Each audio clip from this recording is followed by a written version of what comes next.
Let's roll. This is Countercharge, your podcast for ranks, flanks, and kings of war.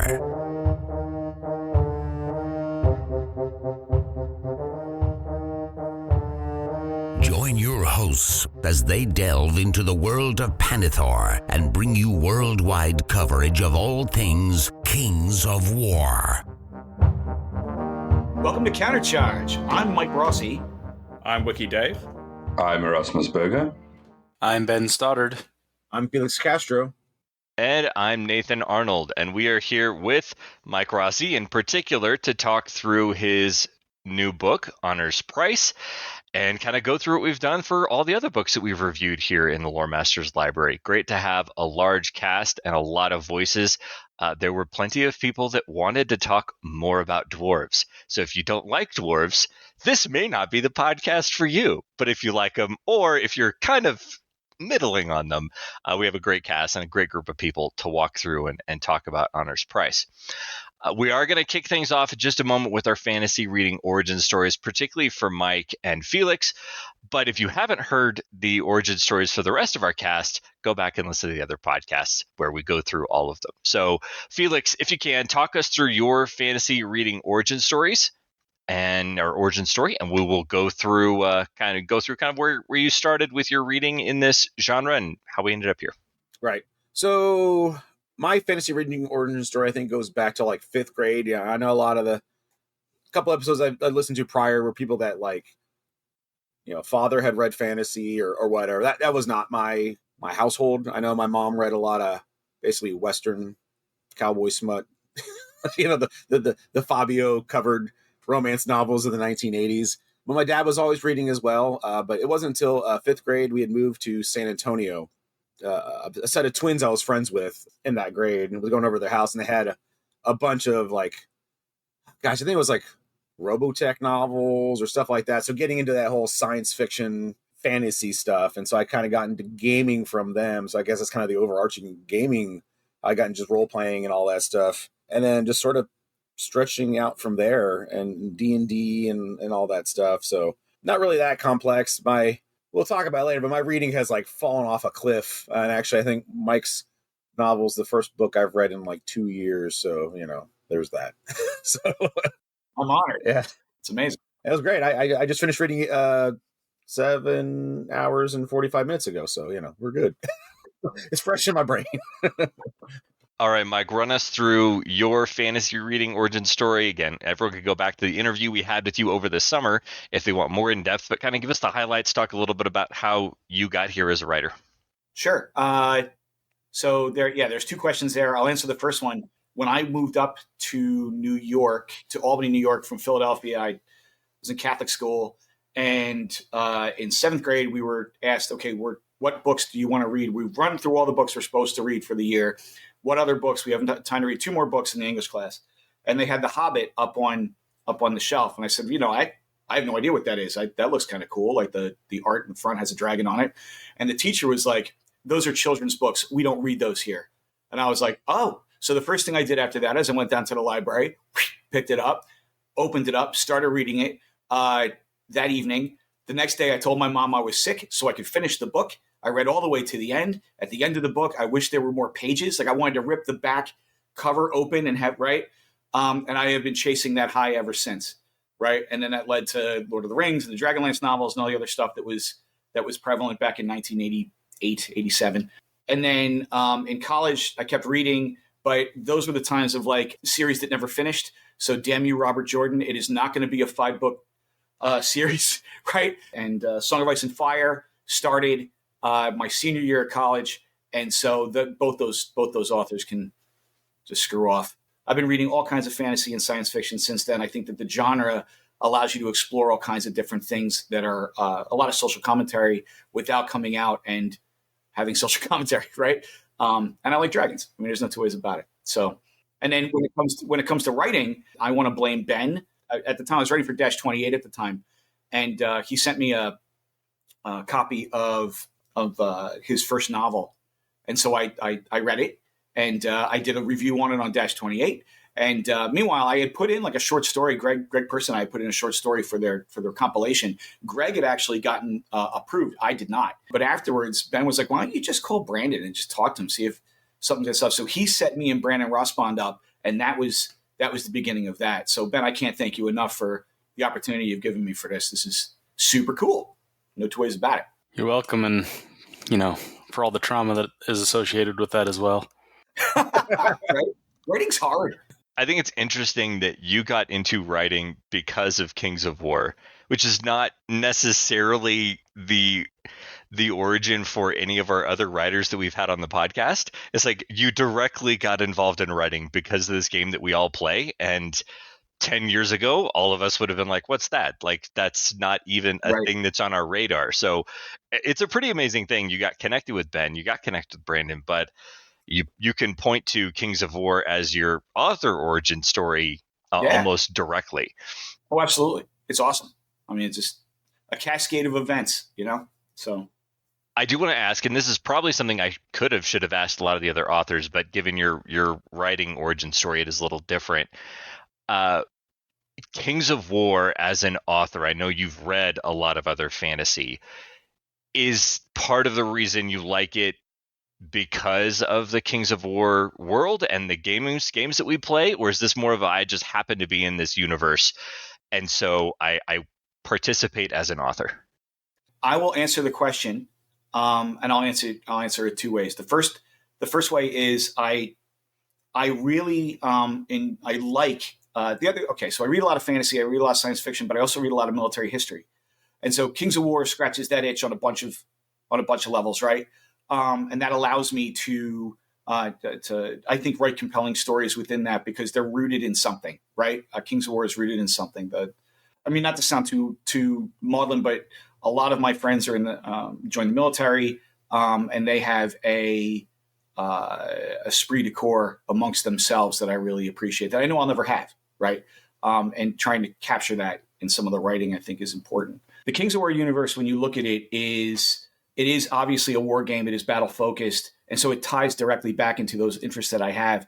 The other thing, though, is that the lore itself, there's a lot of unexplored parts of the lore that I really think that need to be pushed front and center to make Panathor feel unique, right? One of those big things is the Celestians, and not just looking at Rise of the Celestians and going, okay, this is the backstory, but what does it mean to have a world where every major element has a good and a bad version?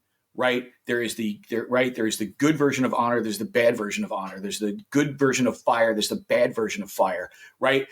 And so if you look at that, how does that actually permeate the daily lives of the people that live in that world?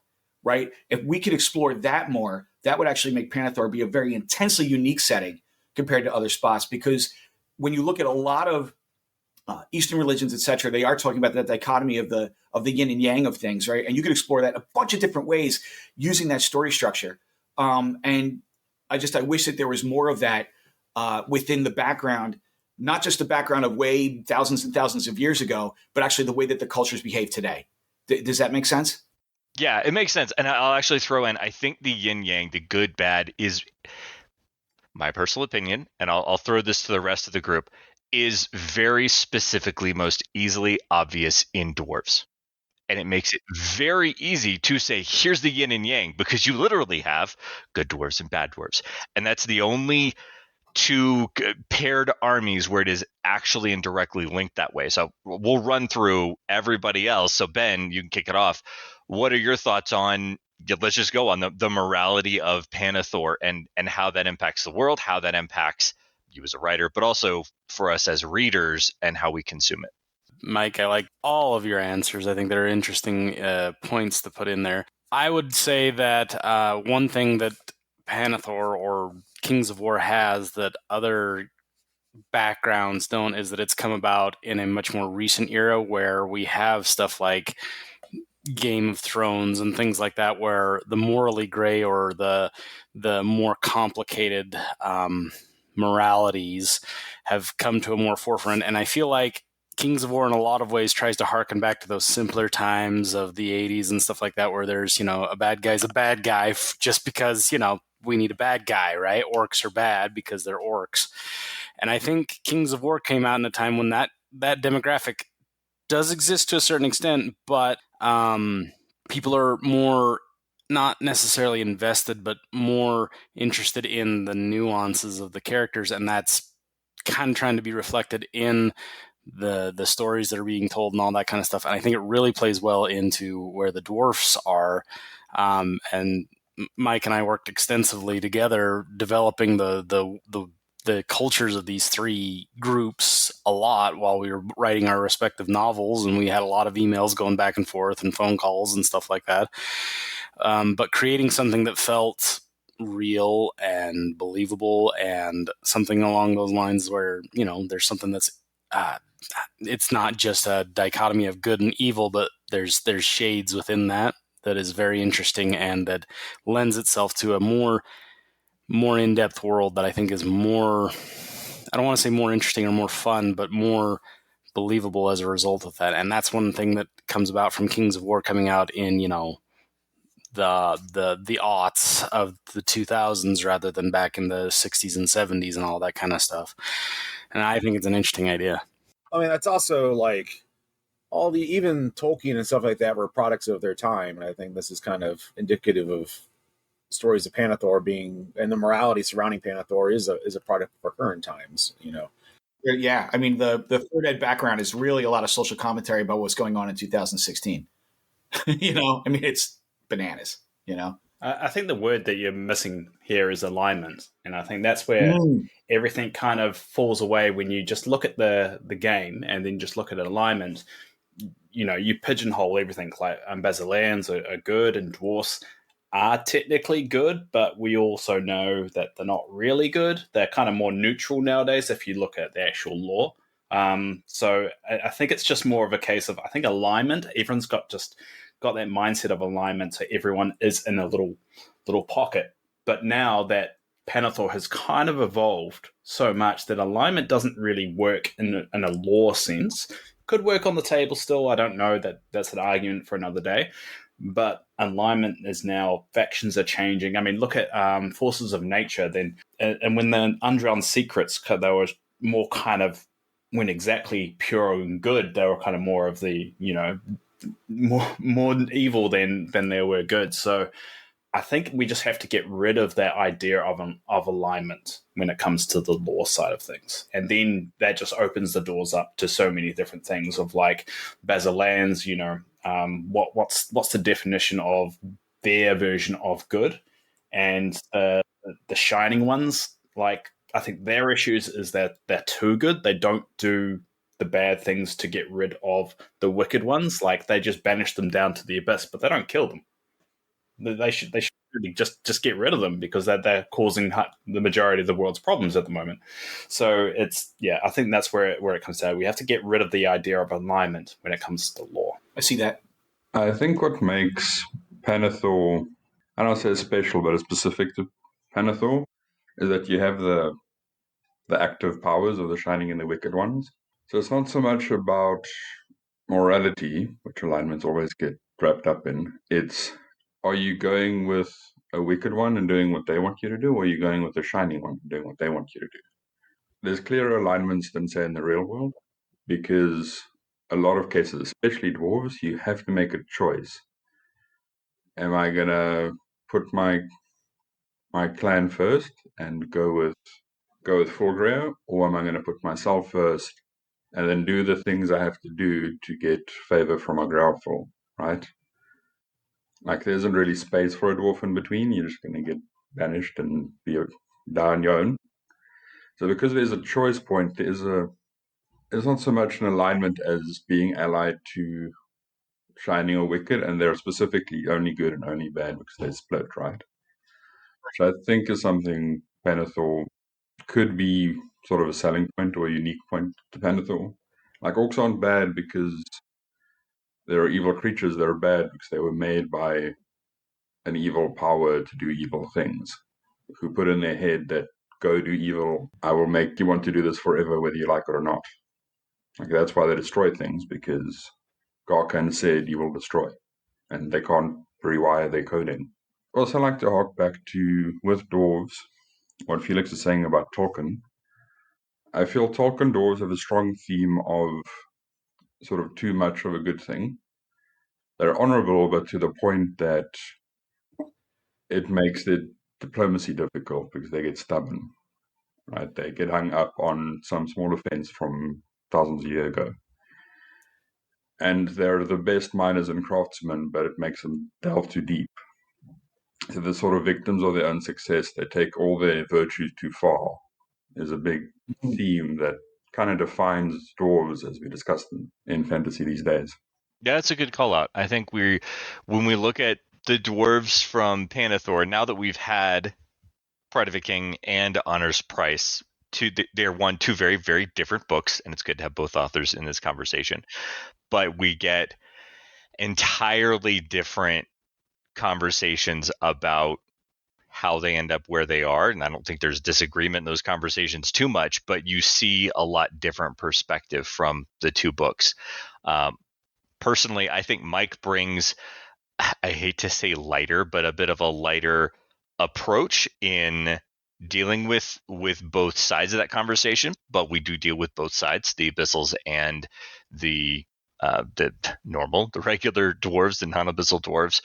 And you get more of the abyssal side than we got in Pride of a King, which is perfectly fine. Pride of a King is focused on characters on one half of the fight, versus Honor's Price actually has both sides, and you're trying to see the approach from both. I will throw in for all the listeners, we're not going to get into the spoilers quite yet, so we need to dance around the spoilers here just for a little while, and we'll get into the spoiler section to go through things. But I wanted to call out a few things that we brought up in the discussion on Pride of a King and how they relate back in Honor's Price. And the first one is going kind of focused on that clan mentality, and we had a lot of discussions in Pride of a King on when you put yourself above the clan, that's the path towards becoming an abyssal. And there's some conversations in the beginning of the book about putting yourself above the clan, and the various characters' thoughts and discussions on that. I'll just kick it right back to you, Erasmus, because you just left off. What did you learn? What did you gather from the aspect of clan, or the theming around clan in Honor's Price that you felt was different or similar? Kind of walk me through where you were at the end of that. I think the big difference between the two books is Ben had sort of the burden of explaining dwarf society. Like, you're going to tell everyone what dwarves are like in Panathor, is part of his brief, as far as I can tell. And he's showing, here's dwarf society, how dwarves think it's supposed to be, but there's sort of something wrong with it, which shows what it should be like in contrast. So the story has it's a lot more convoluted and political because it needs to show the political system. It's more, here are the imperial clans and here's the structure they work within, because readers want to know what the structure is. In this book, in Honor's Price, it's one clan, a free clan. They don't have the convoluted politics because you only have to deal with one, and they're just trying to do the best they can going on this quest. And they don't have to follow the rules because they're free, they're doing their own thing, and they just have to make it work. Right? They don't have to get the dwarf fleet, and then the reader wants to see what the dwarf fleet is like. They're free to hire who they can find. And a lot of the other books I appreciated when there'd be a battle scene and you could write the army list and you could picture it as a Kings of War battle. In Honor's Prize, you can't do that, but in a good way, because, this clan get units that free dwarves can't get. But that's okay because it shows that they're just figuring things out and doing the best they can and hiring who they can find if they don't have all the resources. Good call out. Dave, what are your thoughts on the clan aspect in this book, and then a little bit how it relates back to Pride of a King? Well, I mean, ultimately this book shows the differences between free dwarfs and dwarfs. And the free dwarfs in this book are a lot more, you could even say, traditional in wanting to get back their lands, but they're willing to sacrifice, and they're not willing to sell themselves for they're not who they were. Like, they want to go back to what they were, it really shows the difference between dwarfs and free dwarfs. Dwarfs are kind of more, I don't want to say traditional, but they're kind of like, they just like move on, get over it. Well, this is the new society, this is the new dwarfs, get over it. And free dwarfs are just like, no, this is who we are. We're good. We may have been integrated into your society, but we're still us. We want our society back, and they're just constantly fighting for that, even though if it may cost them their lives, because they could have all died. I'm not going to go into spoilers, but ultimately they could have sacrificed the entire life for this essentially a pipe dream of trying to get back their hold. But they were willing to sacrifice that, but the dwarfs weren't. The free dwarfs were, but the dwarfs weren't. And so I think that's what it made it clear, the differences between the free dwarfs and the dwarfs. The dwarfs are kind of the new age kind of society, and the free dwarfs are trying to hold on to that old tradition of their lands and so forth, and clearly are different. So yeah, I do think it after reading this book, you clearly have an idea of the difference between abyssal dwarfs, free dwarfs, and dwarfs, in my opinion. I think you need to read Pride of the King to really understand the dwarf side of things, but you can really see the three sides there and how they're different. All right, Felix. Yeah, I got really nothing to add on this. I'm still waking up. It's like, well, it's funny because you mentioned the duality and stuff like that, and kind of yin and yang of stuff. I did get that whole, like, we're not wanting to necessarily play with Imperial Society. I didn't, besides losing Halpy, I think getting it back kind of, we'll see how it plays out in the future, but it kind of downplayed the loss. You know what I mean? It's like, it's kind of one of those, like, once you lose something, you're trying to get it back. It's kind of about getting it back. Once you get it back, I guess that if we do any future novels, be kind of like what happens at that point. Because sometimes winning the victory is easier than winning the peace. So, I'd like to see how that works out in the future. So, And Ben, what are your thoughts? Felix, stay tuned. What I was going to say is the biggest thing that it emphasizes is with Mike, you have a whole and cohesive familial unit in his story. Whereas, doing with the contrast, I don't want to talk too much about Pride because we're focusing on Honor's Price. But with Pride, it's more of like the outcasts, the outliers of the society kind of thing, working inwards. Whereas this is a familial unit, like it's brothers and sisters, and it feels like a family, and it's very much. I would totally go to a family reunion with Dare and Diessa and all of them, and I would love that, and I would look forward to it, and I would get second helpings on mashed potatoes with them and all that kind of stuff. And it's a great. You want to root for these guys because you want this to be the ideal of what a dwarf family can be, right? This is the best of us kind of thing. This is what when everybody talks about fighting for the hold and all that kind of stuff, this is what you kind of hope it is, because they're close-knit, they support each other, the clan loves them, they are genuinely good people.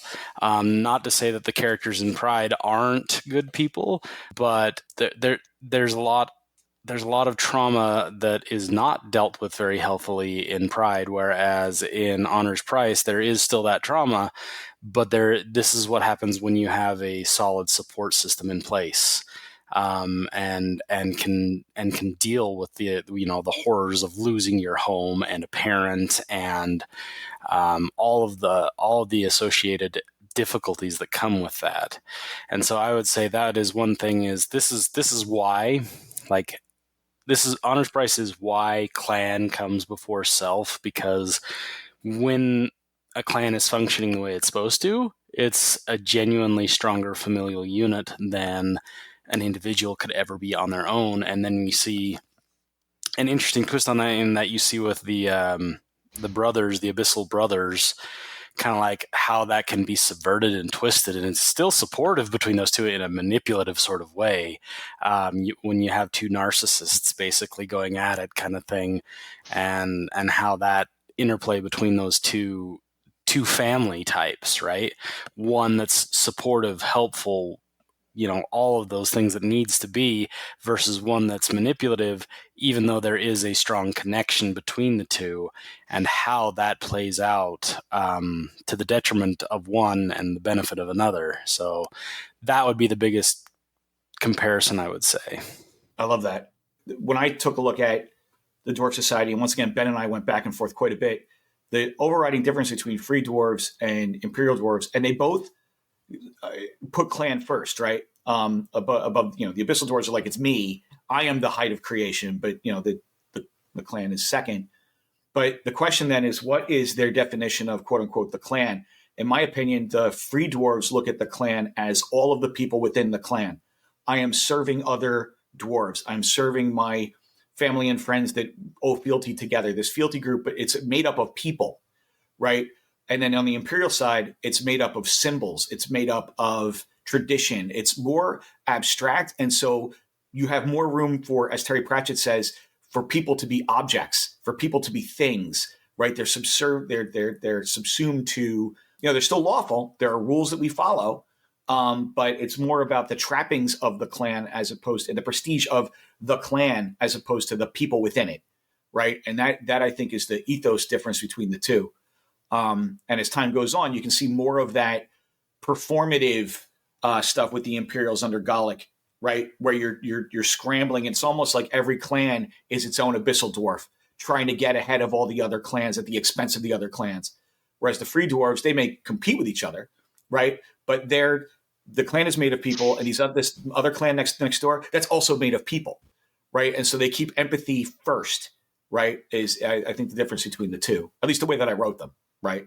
So Ben, I don't know if you totally agree with that, right? Being the other dwarf expert on the cast, I would definitely say that is the unfortunate circumstances of the Imperials, is that idea is technically there.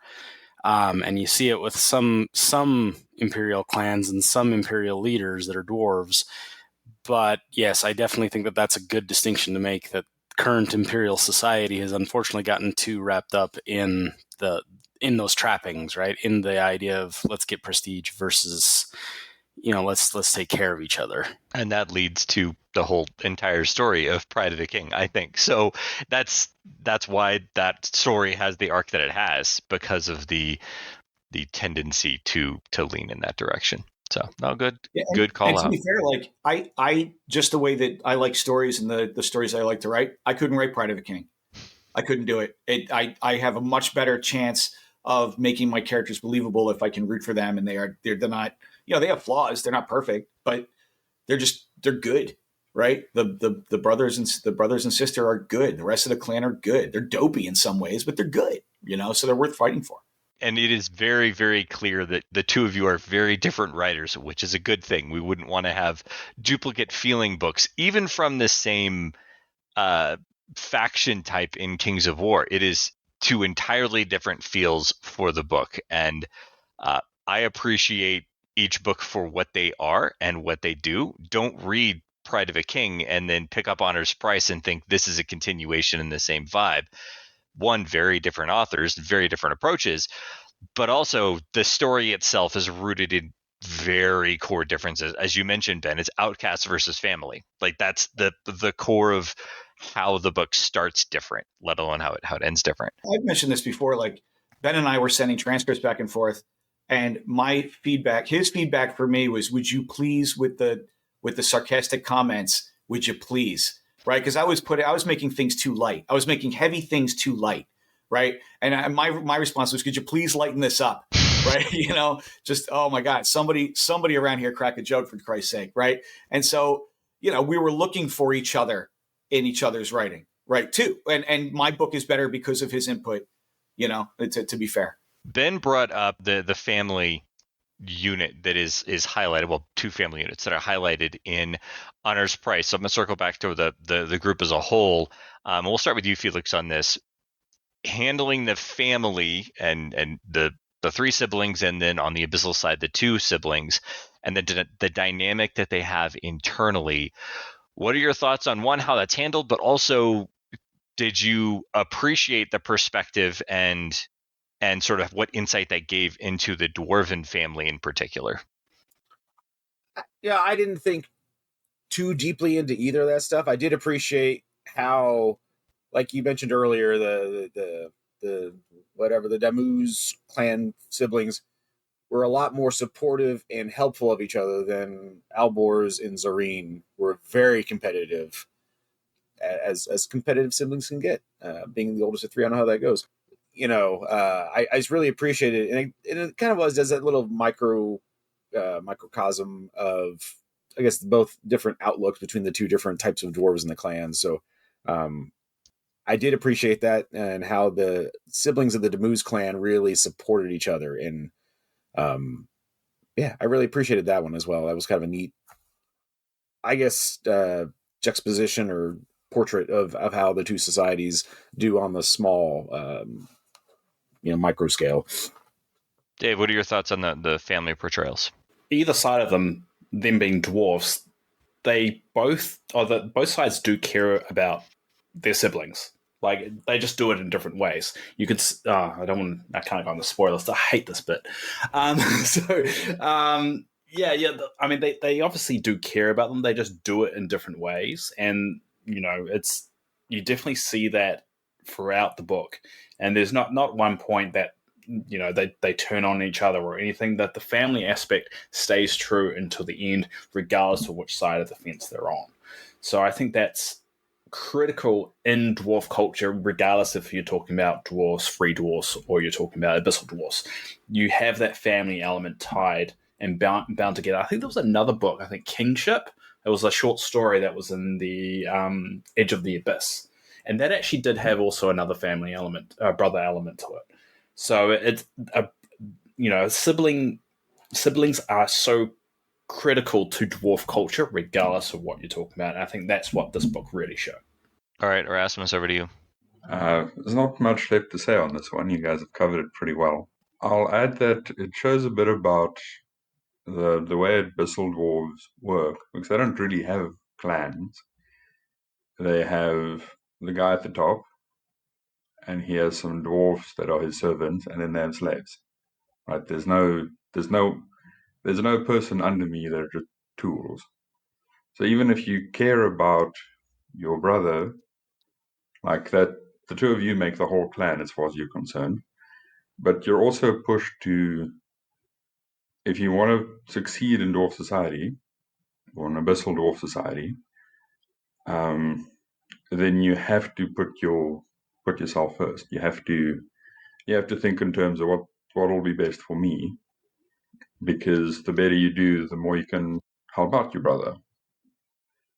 But to some level, it's so manipulative that you can't help but manipulate people around you to your benefit, because that's just how society works. If you don't, you're going to not be at the top. And then someone else is going to be the clan, and they're going to tell you what to do. And then you don't have any agency anymore. I think it's an interesting call out, and this kind of came from, well, the three of you talking. There are no families in the abyssal dwarves, because they go to the abyssal side normally individually.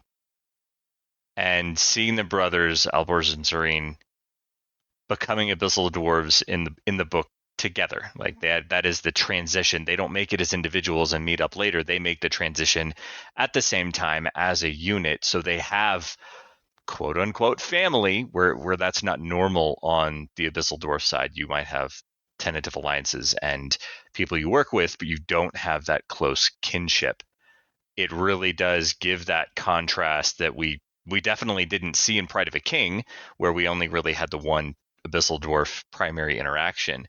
But you have the twisted version of family, I guess you would say. It's this, they are family legitimately, but their interactions are heavily contrasted by the three siblings and their interactions. I did want to, because it's kind of harkens back to the core of the book and why we're all here. The whole emphasis on home, and you get emphasis obviously with Clan Damuz for them trying to go home and what home means to them, that it gives them hope, that it has this objective. And then the contrast on the abyssal dwarf side, where it's just a place that they are and kind of want to maybe be, but not really. And that's not what they're connected to. So we'll kind of go back in reverse order a little bit, Erasmus. Kind of what were your thoughts on the approach to home as a place or as a concept for both sides of the conflict? So I'm going to try to avoid spoilers here, but I think to the Bisseldorf brothers, this ancestral hold that's so important to these other people, most of the joy they get out of it is just in ruining it to demonstrate that they've taken it over and it's now theirs. But it's very much a culture of everything and everyone as a stepping stone. And if you don't treat people like that, then the culture is going to push you out.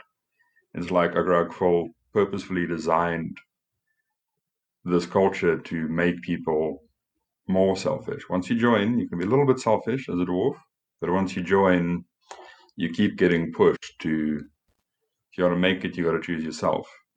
Like the price of entry is murdering someone you love, right? Oh, that's not too much of a spoiler.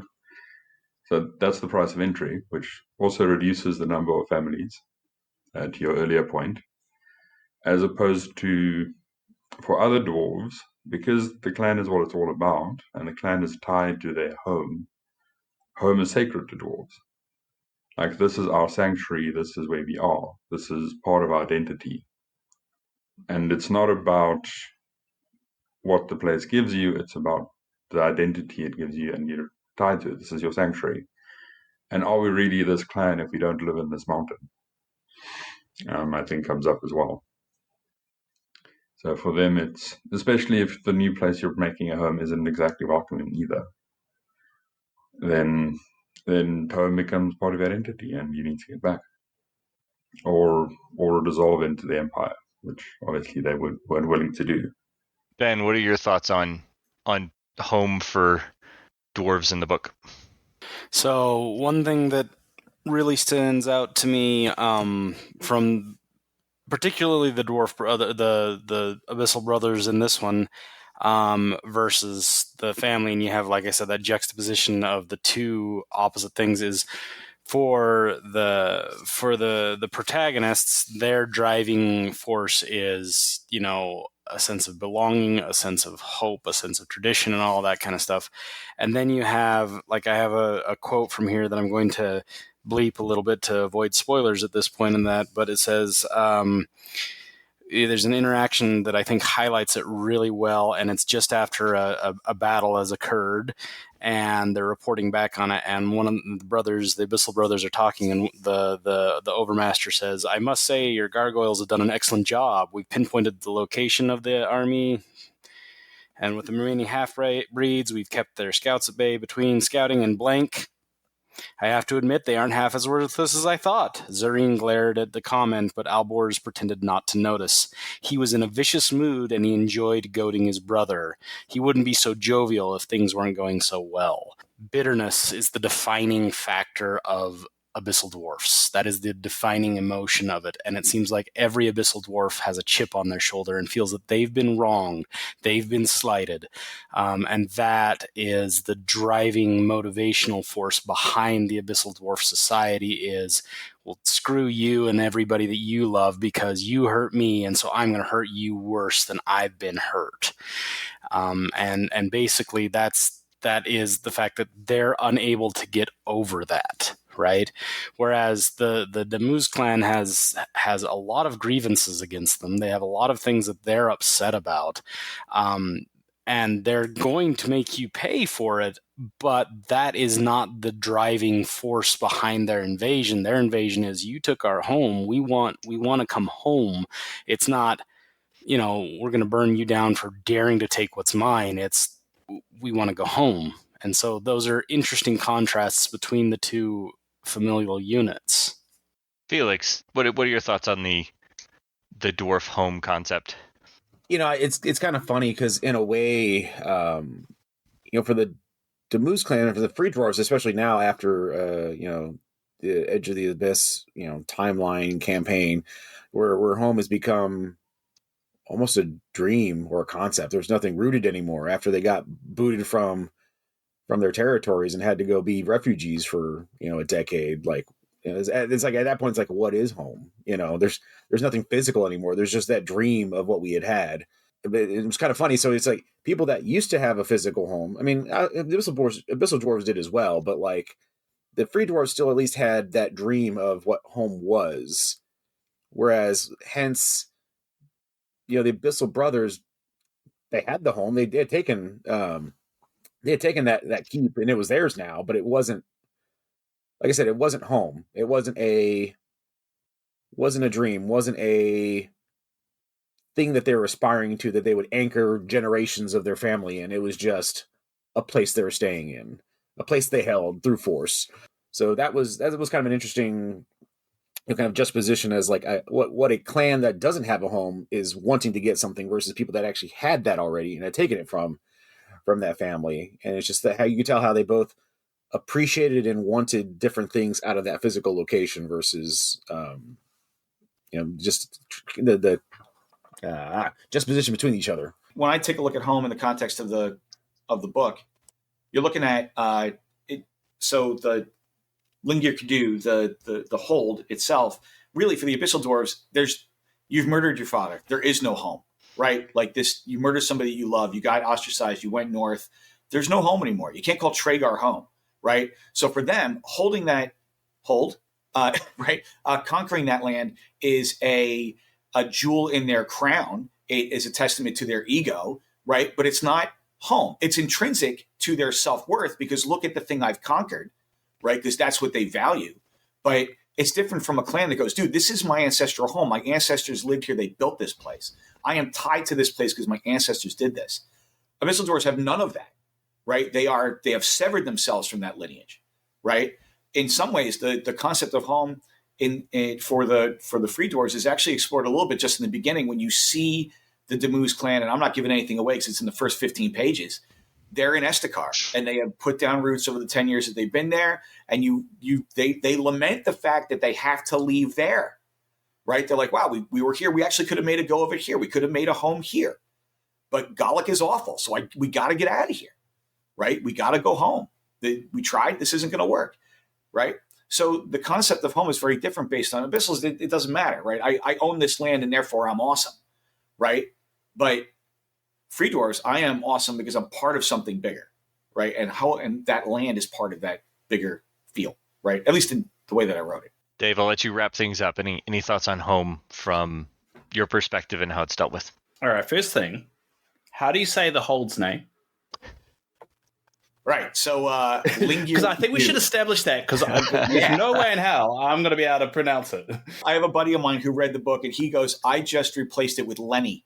Every time I read it, I just said the word Lenny. I'm like, I got you, right? But it's Welsh, Lingir Kadu. I had to actually go to Google and be like, please say this for me, right? Yeah, I'm going to say hold a lot. Sounds good. Do it. Figured it was could do with the W at the end being, I was guessing Welsh, but yeah. And what about the clan name? What's your pronunciation? Demuz. Demuz. Okay, Demuz. Yep. I risk kind of repeating what everyone else has said, but the way I kind of interpret it, it's like the bank foreclosing on your childhood home. And so the Abyssal Dwarfs have come in, they've flipped it, it's been 10 years, and they're just going to go back to the bank in the Abyss and get a profit as in status. They're going to increase the status, and the families come back and actually just trying to buy the home back. That's the way I've kind of interpreted it. So it means something to the people that grew up there, that live there. And the Abyssal Dwarfs, they see this as a piece of real estate they're using to get a leg up. And that's the way I've kind of interpreted it. Obviously, everything else that everyone else has said, but that's the differences here. That Abyssal Dwarfs are using this for themselves in a way of getting status. And the Free Dwarfs are saying, hey, this is our home. We're going to go back to our childhood home, and we're going to buy it. Well, buy it in the sense of buy it with lives and fists and stuff like that. It's almost like it's called Honor's Price for a reason, because you just tied it all back together there, Dave. Yeah, I totally did that. That was deliberate. So what I'm gathering from Dave's interpretation is this is all just a metaphor for corporate America trying to take Pretty out much, the American nuclear family. Yeah, exactly. let's talk just briefly, and this is especially because we're in the non-spoiler section. Apologies to Dave especially, because I know he hates this the most. But let's talk about not how the book made us feel, but what was the feel of the book? Again, I don't want to spend the entire time contrasting Honor's Price to Pride of a King, but you can't really get away from the fact that they are the two dwarf books. We've done both reviews here. We're doing both reviews here. But how is this book, the feel of this book, the sort of the underlying characteristics of it? To me, it's like, this is a war book. It's always going to be a war book. Pride was a character book. It was about the journey and the history, and you see these characters, but this is a book of war, for lack of a better purpose. It would be a war movie if it was made into a movie, not a long character arc. And so there's a focus that the book has that is very different, and I appreciate, because again, it feels like every single book we've reviewed has a very different approach and a very different feel. It's almost like they're written by different people. But we'll just kind of start going back the other direction a little bit. So wanting to try to mix things up. Dave, what were your thoughts, or what would you tell someone, maybe not the elevator pitch for the book, but sort of what was your feel for the book and what they could expect out of it, before we get into the spoiler section next? It is a book that feels like it's the start of something. I know that's weird to say, but it's kind of like them. It's a really good book to understand a few unique things about Panathor, and it's a really good launching pad to the rest of the universe, if that makes sense. You've got unique elements to it. So I think the free dwarfs, they're kind of establishing, why they're all different, and you've got a good sense of the world being lived in, that there's been a history, there's been something that's occurred in the past. So I don't know how to answer that. And I'm struggling to go to first. I'm going to just say that and leave it there, and just going to have a drink of water. There you go. All right, Felix, how would you explain the feel for the book, the feel of the book to someone? Like you mentioned earlier, it is kind of a better lead in to sort of guess how Panathor is when it comes to that duality. Like we mentioned earlier, the yin and the yang. I think almost Zoroastrianism as well, if I remember correctly. That's a very dualist belief system, and so to kind of show, it really does a good job of showing how both those types of societies look and view on things. And like I said, it's a war movie. It is. I definitely got a lot more war feeling out of it as I had in some other books I've read from the Wing to Sar library. So, and I appreciated that. That was fun. Erasmus. I'm going to caveat this with asking everyone not to take this comparison too far, but I feel like Honor's Price being an adventure book, and maybe a little bit in some of the themes, is more like The Hobbit, and the Pride of the King series feels more like kind of Game of Thrones, to be honest, but also Lord of the Rings, where it's more about there's this evil brewing and we need to do something about it, as opposed to we have a quest, we're going on an adventure. I think is the best way I can think to quickly summarize the differences. All right, Ben, how would you describe the feel of Honor's Price? And you can leave Pride of a King out of it if you want to, because I know that's getting into things for you. But what would you, if someone says, "Oh, what is Honor's Price about?" What do you say? I would say ultimately it's a hopeful book, which is a big thing that I definitely see as something that definitely can be something that's missed, especially in the most recent releases from the Panathor book series, is that there is a lot of oh gosh, what's going to happen kind of thing. Whereas Honor's Price is, now we're here to kick butt and take names and chew bubblegum, and we're all out of bubblegum kind of thing. And that there is definitely a place and a need for that within storytelling. As far as like, this is very clearly delineated. This is the bad guy. This is the good guys. Look at how they interplay, and we can compare and contrast those two characters. But this is straightforwardly, we have a clear, solid goal that we're moving towards, and there is something refreshing and hopeful about that. And and very useful in the world of narratives, especially within the world of establishing a game where a lot of the fun is deciding, why are my toy soldiers on the tabletop, right? What is the purpose of my army being here?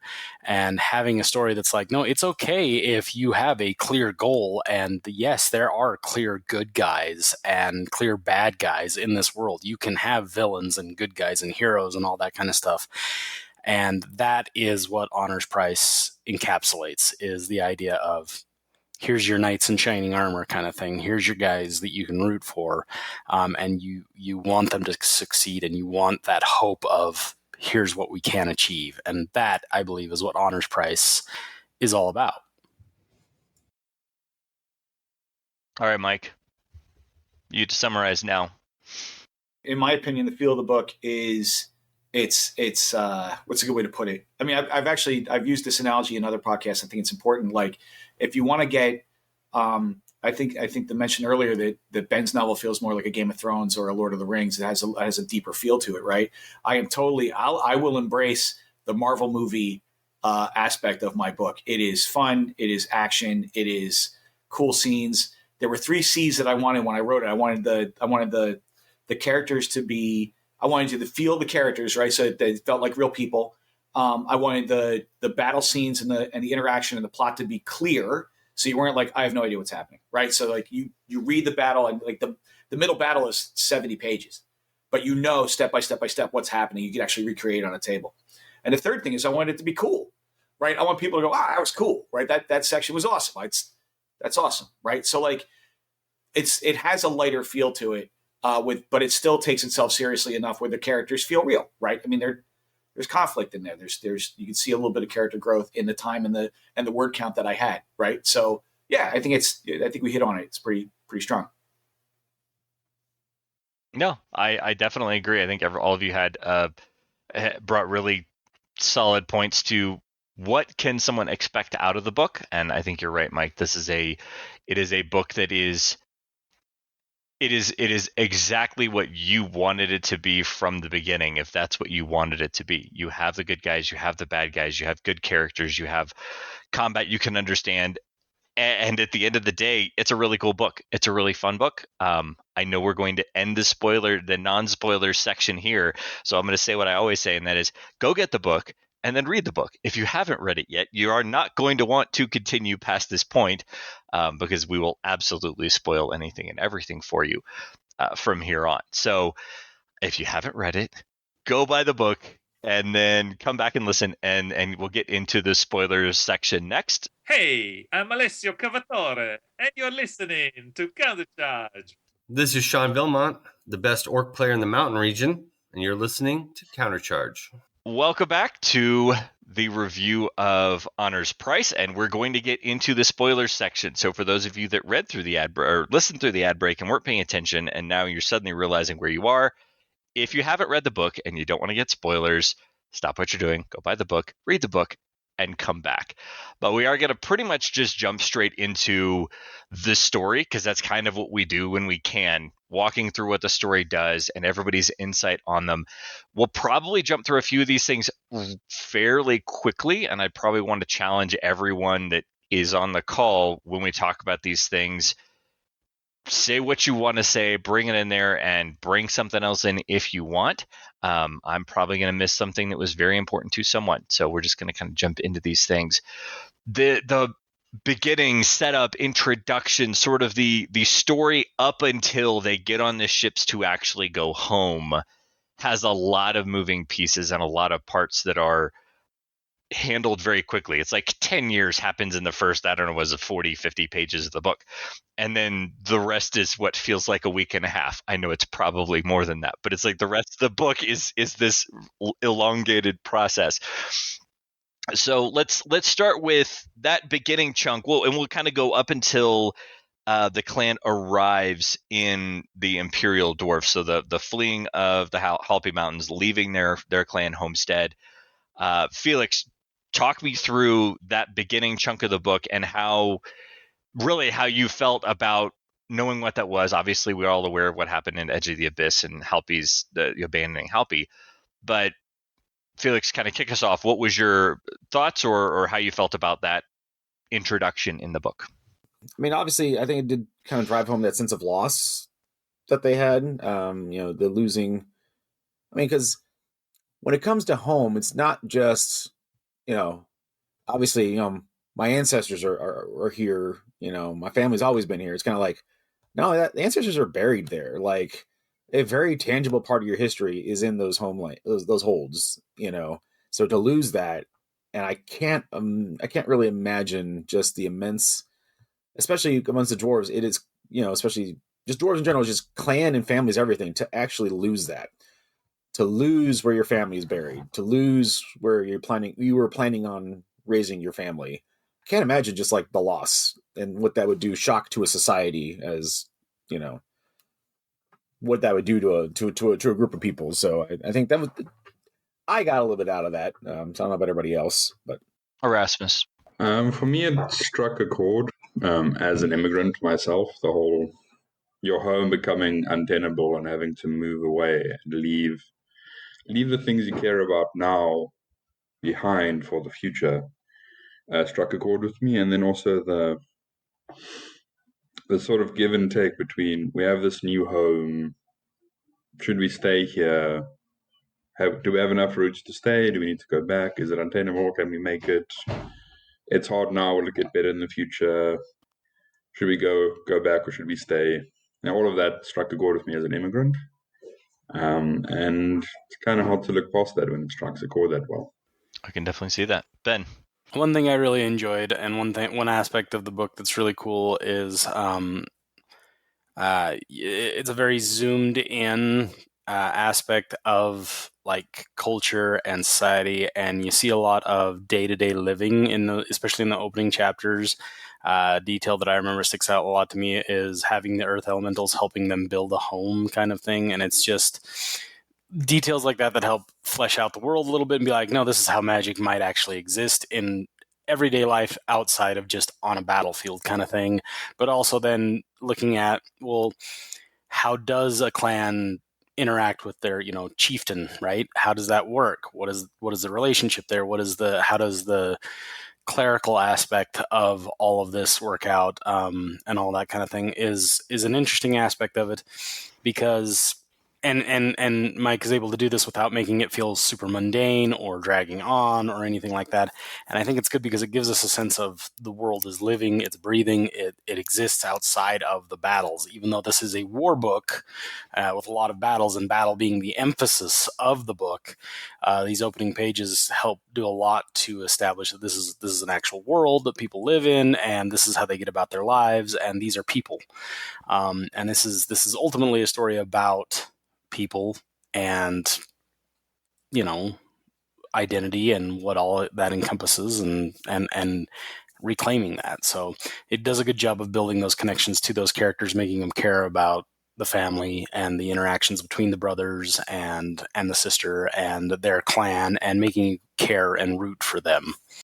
Right. Well, because if it's all just battle, it's kind of almost worthless. You have to actually paint why they would actually risk what they were, what pushes them from what their currently situation in. Like, what would push them? Because it's not an easy road. They know it's not going to be an easy road to go back and retake their hold.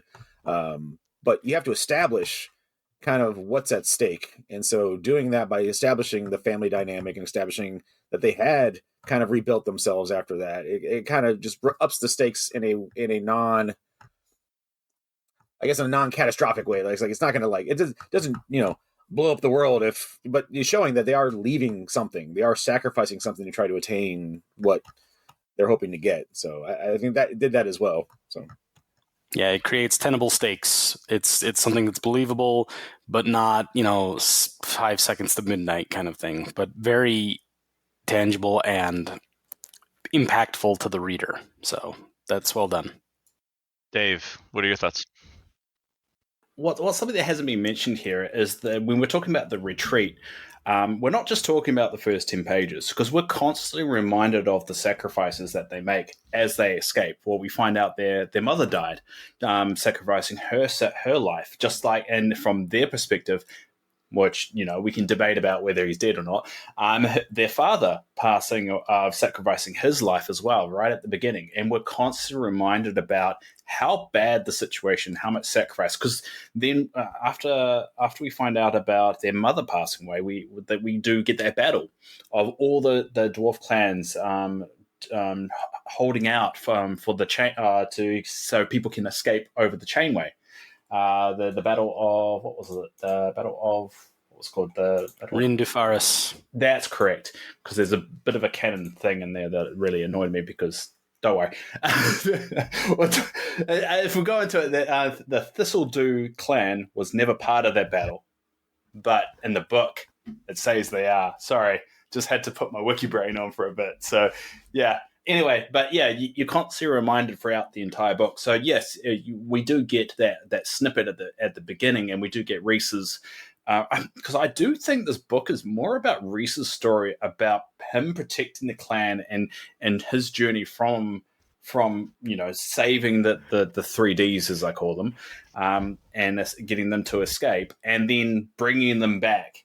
At the end as well. So it really feels like Rhys's kind of like journey in a weird way of like protecting these siblings and then bringing them back to their home and honoring their father as well. So the retreat has got so many different elements to it, and it just gets more and more tragic as you learn more and more aspects about it and the sacrifice. All right, Mike, your turn. Enlighten us as to that intro to the book. So when I wrote the first scene, so the first scene of the novel is the Dinadek and the Free Dwarves. They're in their hold, right, in Estakar, and the Imperial Dwarves are essentially making demands, right. And I wrote that scene, and I was like, okay, now I probably should write the background about how they got here. And so I wrote a bunch of stuff, and I originally was going to put that in the beginning. I said, nah, I can't. The story structure doesn't work. So I decided to do it as a series of flashbacks, right? And then the question is, when do you do the flashback scenes where they are impactful, where you ratchet up the stuff that has been lost? Because you don't want to start with everything totally blows and oh my God, there is no decision to be made, right? There's no decision to be made about going back. Of course we're going back, but there is a decision, right? And so I had to change the framing of the way that I put the words into the book, right? And in that instance, I think the flashbacks work pretty well because the pacing of them ratcheted up the damage, ratcheted up the trauma, as opposed to dumping it all in the very beginning. You know what I mean? I agree. Yeah. I think it was constantly reminding them how much they sacrificed, instead of just thinking they just left the home. Oh, well, no, they lost their mum. They lost all these clan members. And they always also talk about how there were other families that integrated into the clan after they left as well. So there was even more sacrifice. And I think that was done really, really well. Right. Thank you. The steady drip of that information throughout the book, like you get another piece and then later it's like, oh, hey, here's this other piece, really does help out, rather than, as you said, Mike, throwing all of it in the beginning and spending 3 chapters putting all the information down. You say, oh, hey, here's enough to get you started. This is whetting your appetite. This is giving you the emotional taste of what is going on behind them. And then each character sort of unlocks another piece that's more critical to them when it's relevant in the story. And when it's like, Jess is like, I'm remembering my mother doing this thing. And that pulls that emotion from that previous part right back into the scene that you're in the middle of. So I very, very much appreciate the way that it's set up and the pieces as you're sort of building them along. You also get that from the Abyssal Dwarf Brothers at the very end with Zareen having his flashback of, hey, this is how we ended up where we are, and giving, I hate to say giving them a bit of humanity, but it is giving them a bit of humanity of, oh, hey, here's why they are what they are. You didn't need to know up until this point, but it matters how they got here and why he's going through these next steps. And just to tie it back to Pride of the King, that flashback that you referred to there shows that the difference between abyssal dwarfs, free dwarfs, and dwarfs is just cosmetic. There isn't any genetic component to it. It's just a matter of the alignment aspect of it, you could say, of where they all fall. And it just shows how much opportunity is for so much cross-pollination of maybe the reverse happening, abyssal dwarfs becoming dwarfs or free dwarfs. I think that's a really cool way of showing the new readers or new people to Panathor what dwarves are in this world. They're not just one side or the other. They're a little bit fluid. I think we need to have a podcast discussion just about dwarves and morality, because I have a theory that abyssal dwarves are key to the survival of dwarves as a whole. Because you're taking those people out of the culture and you're moving them away, and they can't stay in with everyone else and spread that quote unquote disease to everyone. So yeah, there's like we need to set up a 12-hour podcast or something. That's ridiculous, but a long discussion on dwarves and morality in the big picture too.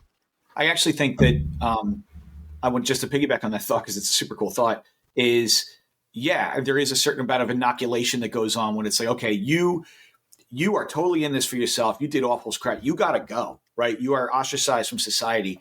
But it's funny because I think when you read the background of some of the other characters that are Imperial dwarves or free dwarves, and it's like, oh, we're ostracized internally, but we're still here because of this faux pas or something that we did in the past.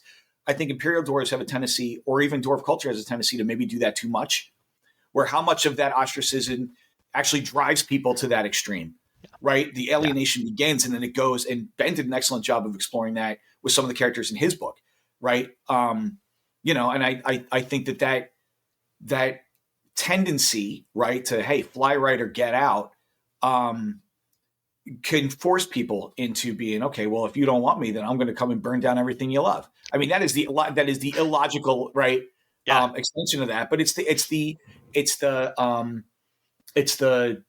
lonely young man problem, right? Though I don't belong. So if I don't have a community and I don't belong, then what am I here for?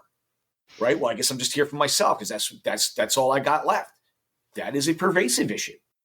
Well, it's kind of one of the things you call it ad absurdo. It's like you just take it to the most, like, the craziest extreme. That's kind of what you're talking. It is, dwarf society is taking this to extreme. Like, that is what happens to when you feel ostracized and you're kind of kicked out of your clan and stuff. But instead of I guess we say as an incel, like, you just feel like in dwarf society, you are literally kicked out of the society. Like, you're literally like, be gone, Sure. But the other side of that too is that, I mean, not without good reason. Like the Abyssal Dwarf brothers in mine, they killed their dad and they got caught doing it.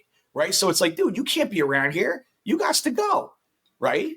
And you're lucky we don't just murder you on the spot. You got to get out of here. So they escape, and then where else are you going to go? And on top of that, how many dwarves have committed these atrocities and haven't been caught, and therefore haven't been ostracized? They've been able to hide their sins, or whatever you want to call it. Cough. Right? Yeah, exactly. Right. I want to jump us forward, because I know we could spend forever just talking dwarf morality, but that is going to have to be a separate podcast to get into that in any further. So we'll have to set that up at some point. Let's talk in the Empire. And you brought something up, Ben, that I want to point to that I didn't really think about. But Mike could have spent 17 pages talking about how free dwarves build their houses and the architectural qualities and what they do, but he summarized it with, they use earth elementals to lift heavy stuff. And you're just like, yeah, that makes sense, because you got them. Like, you don't have tractors, you don't have backhoes, you don't have cranes, but you got a big rock dude. And you can use the big rock dude all day long. So what are you going to do? You're going to build with that in mind. So let's kind of, and again, we don't have to spend forever and talk about different stuff, not just what I think, but how does the free dwarf society in the Imperial culture get displayed to me, it was a very real way. It was a daily, down to earth. What are the pieces of free dwarf culture that you see working and not working in that short time span of 10 years, short for them? And then obviously we'll go into the transition after that. Let me start with you on this one, Erasmus. I think it's worth pointing out here, because it seems small, but it's actually a lot of work for the author, where there's obviously been a lot of thought put into the, quote, mundane details that make the world feel real, right? Like, what do the guys chat about around the fire? How do they build their houses? What do they how do they figure out they don't have a mountain to live anymore? What are they? What they're going to do? Like house building isn't really a thing dwarves typically do, right? Usually you don't build a house, you excavate it. So the thought that put into that, because I feel like they have to figure out how to build houses because they're not just excavating a room anymore. But I appreciated the small details, especially showing dwarf culture, but also it's obvious Mike knows a thing or two about warfare and ancient warfare. He actually used shield walls. There are different types of rocks in this, which sounds like I'm a nerdy geologist, which I am, but it's nice. It's the thought into detail that makes the world feel real. And I loved all the figures of the dwarven figures of speech, to do with metallurgy or mining. Like, it just makes it feel like these are real people in a real world doing things, which is a lot of work and seems mundane, but it really adds that extra. It adds that extra little layer, like a next level on the story. All right, Dave. Free Dwarfs really didn't feel like they were making anything permanent. They made a point that they're going to be ready to go. Like with their harbor, they never intended it to be as big as it is, and it just ended up being as big as it is because they were doing all this trade, and then things were blowing down. But they were never planning on building anything big or permanent. And then you could kind of see that in the way they were rebuilding after that storm right at the beginning of the book. And how they then traveled to, I don't know how to say the island. You're going to have to say the island, Mike. He's playing with his cat at the moment, just for the listeners. I was just saying, Inishwell. Inishwell is how you say it. Inishwell. And I've actually put that on the map as well, so you can actually see where Inishwell is. But they make a point of, like, they could live there, but they're not going to. They're going to keep on moving until they go back home. So I think the book did well of showing kind of that of how temporary everything is. I mean, they didn't even name the bar, right? They didn't even they just call it the Ale House. Yeah, they called it the Ale House because it's all temporary, and they made a point that free dwarfs aren't part of this, aren't going to be here for very much longer. There was always the dream to leave, and in the 10 years they held on that belief, and you can see that with what they've actually built to support them as well. So I think they did that. I think that was, portrayed very, very well, and especially, it kind of showed, how free dwarfs act in the imperial dwarf society is that they always feel like they're going to go home, and they did a very good job in the book showing that. Ben, see, I have a slightly different take on that. Is that dwarves, despite the fact that they're very, conservative and traditionalists and all that kind of stuff, are not above adaptability. They do even talk about, well, maybe we should just stay here rather than go back. I mean, look at all that we could lose. We could make a home of this place. And it definitely gives the idea behind the solidarity of dwarves that they can adjust. They can adapt to anything. Do they like it? No, they don't. But surviving is always the first aspect of it, right? Is we can make this work kind of thing. There's still that concept. There's still that idea. And then the decision but we shouldn't have to. And so we're going to do what we think is right, and jumping over that basically, and overriding that sense of self-preservation to go back for something that is bigger than themselves. And so the idea that dwarves can adapt to whatever they need to in order to survive. Yes, they're capable of that, but they are also capable of overriding that for something bigger than themselves, which is an important aspect of a society that's trying to, grow or develop or become bigger than just a group of people trying to survive together. Felix. Well, we talk about them kind of rebuilding.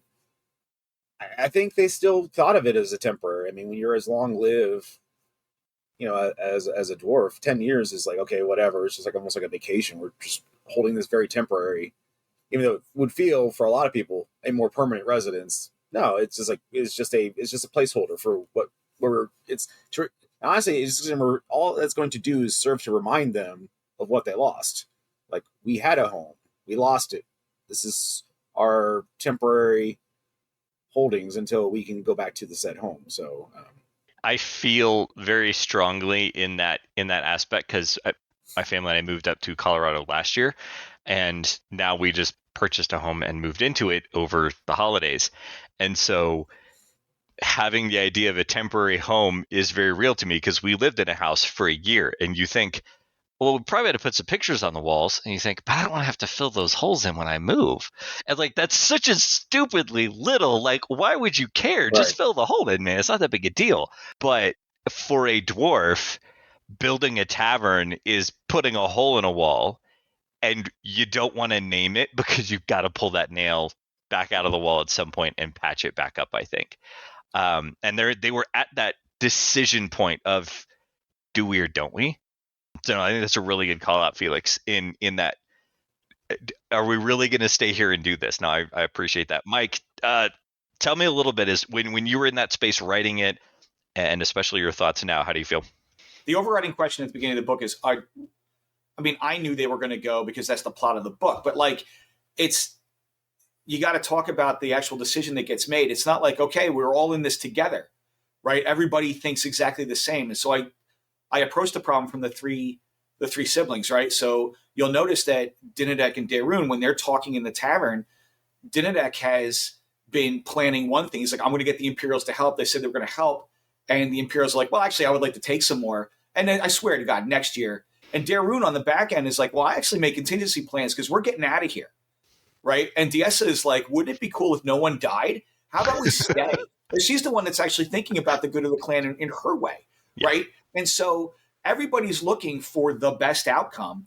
They're all doing it slightly differently, and I think that I try to use them to reflect some of the thinking that the wider clan, the wider clan would have. People that are still dealing with the trauma of having been booted out and losing loved ones. I mean, okay, I'm a farmer now.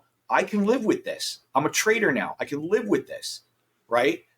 Is the juice worth the squeeze? Versus, I lost everything, but I have all this anger in me, and I need to go back, and we need to show these abyssals what's up, and I am not living underneath somebody's thumb. And so I use those three perspectives to try to get that wider perspective from the different parts of the clan out.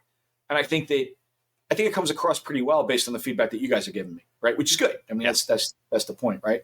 And once again, each of the characters comes at the problem and their relationship with the clan slightly differently, right? Because they all lead in very different ways, right? And they all relate to the clan in different ways. And so that was another thing that I wanted to bring out with them, right? So they felt real. I think Dinadek was in that space of, I think this is the right decision, but I don't know. And I want my siblings to confirm that it's the right decision. And I know the clan will do it, but I don't really know. And he's not tormented. That's way too strong of a word, but he definitely struggles with, was this the right decision? Was this the right way to go? Right. Honestly, up until he's talking to the survivors of the later battle, and I think it's the brother and the two children of the dwarf who died, and they say, yeah, Dad was a baker. He wasn't a fighter. He had a bakery. And he's like, well, would it have been better to have just stayed? And they're like, no, he didn't come here to fight abyssals. He came to come home to have a bakery at home. And the objective for that dwarf, the objective for, I cannot remember his name. The last name was Bulvai. Bulvai. There we go. The objective for that dwarf was, I want to go back to the place where I belong to do the thing that I do. And that's honestly, and I think if you took an internal monologue for every dwarf, that's kind of like, yeah, we do this thing here, but this isn't really where I want to do it. I want to do it back home. Right. And it was very well done. Any other thoughts? Because I touched very specifically on one part of where the story is in the Imperial lands. Anyone else have any other thoughts there before we jump into the process of starting to do the invasion? I'll add to what I was saying earlier about the mundane details, where everyone knows that they're going to go on the adventure, because otherwise there wouldn't be a book, right? But the whole talking through it and coming to the decision adds that realism and that humanity, that it's that salt and pepper that it takes the book to another level. but it's also a good window into dwarf society and how they think. Should we stay? Should we go? And the theme of all three siblings, they all have what they want to do, but they need to make sure that it's in the clan's interest first. It's important to demonstrate that that's important to them, to juxtapose it with the two Abyssal brothers. All right, we're going to jump ahead into what I viewed sort of as the part of the story where we start splitting into multiple storylines that are all happening at the same time. You sort of reach this stage, and I think it shifts over to Riss first, where it's like, okay, well, now the Rangers are doing their thing, and then it zooms back to the rest of the Dwarf Clan, and okay, they're doing their thing. And we start splitting up. You have Riss in their homeland, scouting, annoying the enemy, doing what Rangers are absolutely best at doing, and sort of starting to prepare for the plan that's going to happen. I appreciated, and was it Ben or was it Erasmus who mentioned earlier that the story could be about Riss, and or whoever it was, someone's pointing, and I can't see. It was Dave. The story could be about Riss, and I absolutely agree. You could, at the end of the book, Mike, have just said a final note, and it was signed by Riss, because he's been the one that's writing this journey the entire time. But we get some very particular insight from him, and the contrast between what he's doing back to them doing, dry runs of the landing, which is a fun concept of, hey, we're going to practice this thing to get it right. And also introducing Cersei. Cersei. Yep. Okay. I was trying to make sure I was pronouncing her name right. So let's just sort of set into that period of time where we have introduction to characters and these side stories that start weaving into it a little bit. Felix, what was your? I don't want to say favorite, because we'll get into favorite stuff later. Sort of where was your mind in the story of Riss and meeting Cersei and starting to plan the invasion? Kind of where was your focus, or what did you appreciate the most about those sort of interweaving stories that were happening at the same time? I really enjoyed the Cersei and kind of the fleet that they were assembling, kind of a motley crew of different trading vessels and then the pirates or privateers of Cersei and her crew. Pulling on my history strings, I was kind of reminded of the Slapton Sands exercises that they had prior to D-Day, where they would practice the landing. Good call, dude. Yeah, absolutely. Yeah, so it's like, this reminds me of that. The whole practicing. Because especially with military stuff, you externally you only ever see what happens on the battlefield. Like, a lot of people don't see the amount of rehearsals that go into these types of operations. I mean, we all talk about the SEALs or the Marine, the Green Berets and all stuff they do. By the time the SEALs actually do a takedown, they probably would have spent hours in fake shoot houses and stuff like that practicing all these things. So it's like it's a learned thing. It's instinctual, because once the shit hits the fan, you go down to your base level and what you've learned. So you make it so you can't make a mistake. So they practice this stuff incessantly. And so I was kind of like, sweet, they're actually practicing for these things, not just like, hey, let's get on a boat and go do a beach invasion, because that's not the hardest military exercise ever. And so, just as an aside, Ray Shields is also he's a veteran. He said the exact same thing. He appreciated the fact that I showed them practicing and training, because the practice and the training matters. And I figured it was an intensely dwarfy thing to do on top of just, it makes sense, right?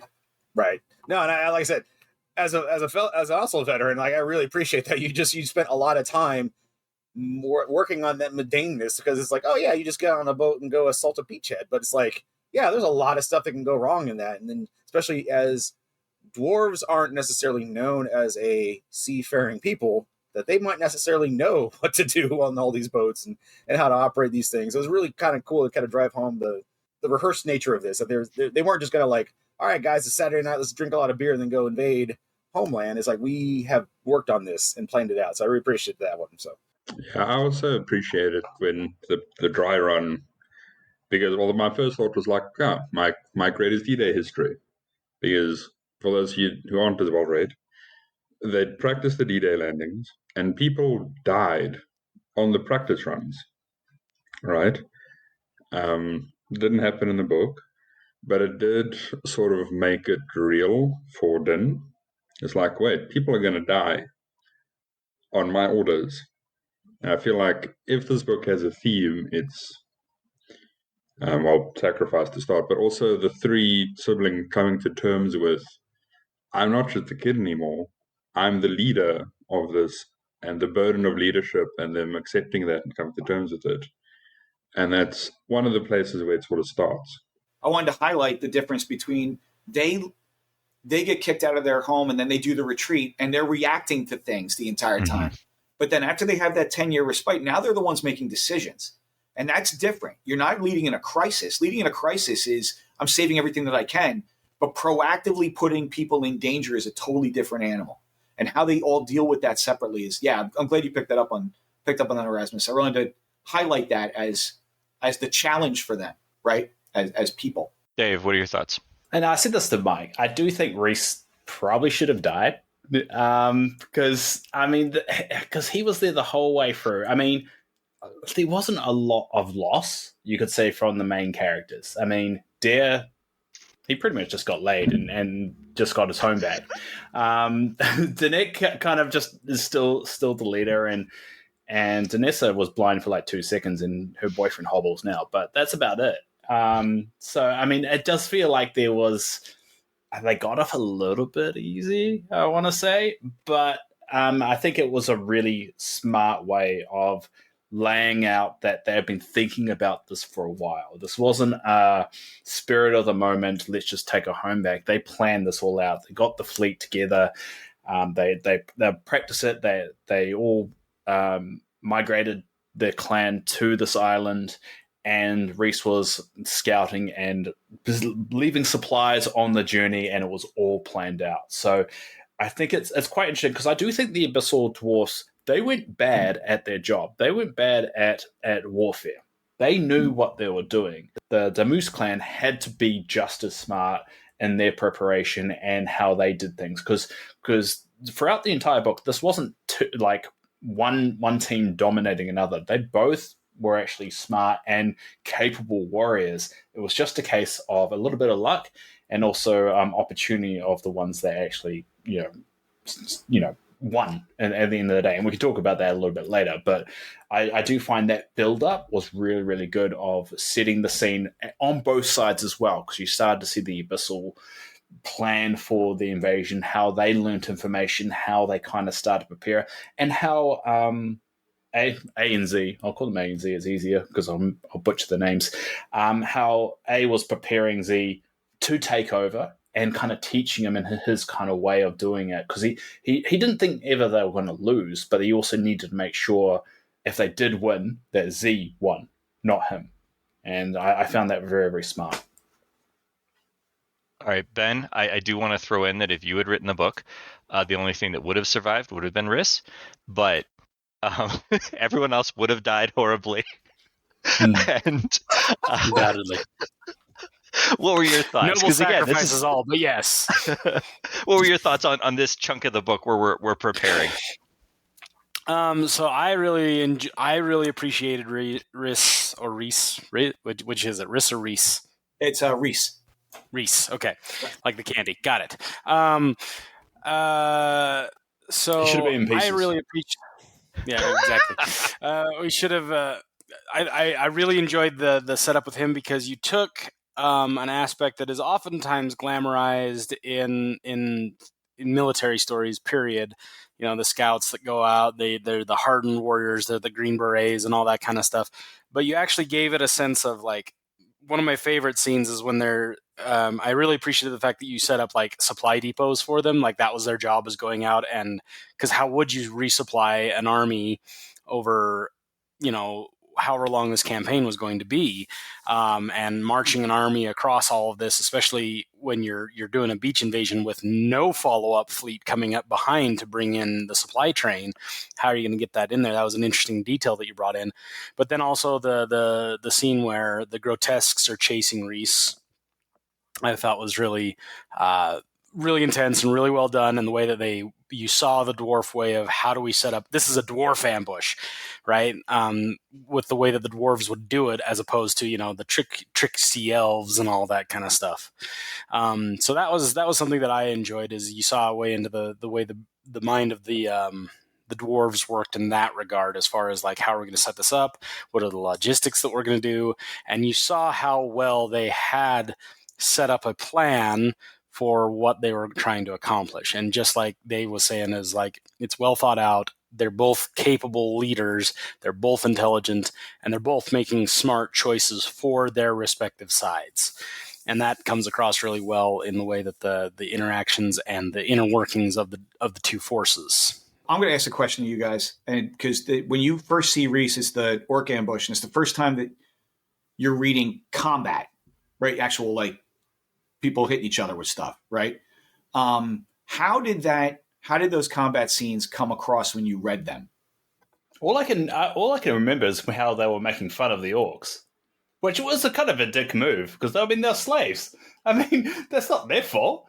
I can't remember exactly how the combat. I do know it was because it was they kind of ambushed them, right? If memory serves me right. Yep. I'm trying to remember that specific combat scene, and I'm just trying to remember. Yeah. So they goldfish ADHD memory here. So they ambush, they run down the hill, and then they start the mechanics of swinging swords and axes and crossbows and stuff. PG-13 war movie. Yeah.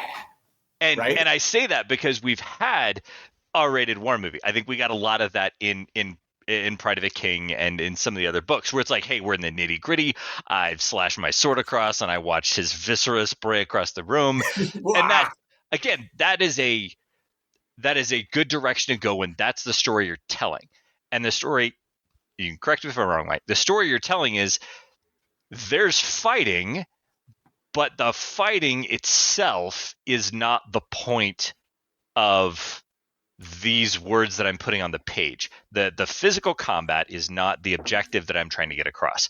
That's how I interpreted how that was done. The fighting was a way of progressing the story forward and bringing in elements, but it wasn't the point of what those particular scenes were, versus where we had the more visceral combat. You had the grittier, darker aspects of some of the other stories, and that is bringing theming, and that's bringing messaging into those scenes in a very different way. Right. I was just going to say, coming from the writing perspective of it, fight scenes are always hard because you don't want it to be, he swung his axe, he blocked it, he brought up a uppercut and slammed him across the jaw, and just an ongoing series of physical exchanges because nobody cares about that, right? And that's the difficulty of writing exciting fight scenes, is because you don't want to spend 3 pages describing how each going blow by blow for the fight, because that gets boring for anybody that's not you, the author, trying to picture it in your brain. Mike does a really good job with this in the way that he writes stories, because this is also going for good drama and theater and creating choreographed fight scenes. Is there should be a storytelling for it, right? Legitimate skill between two fighters isn't actually a factor in the story. You're talking about plot. It's an exchange. It's a conversation that's being done with physical blows instead of words. And so when someone has the upper hand, it's not necessarily that they're the better fighter. It's that their position is the one that's on the rise as far as the narrative is concerned.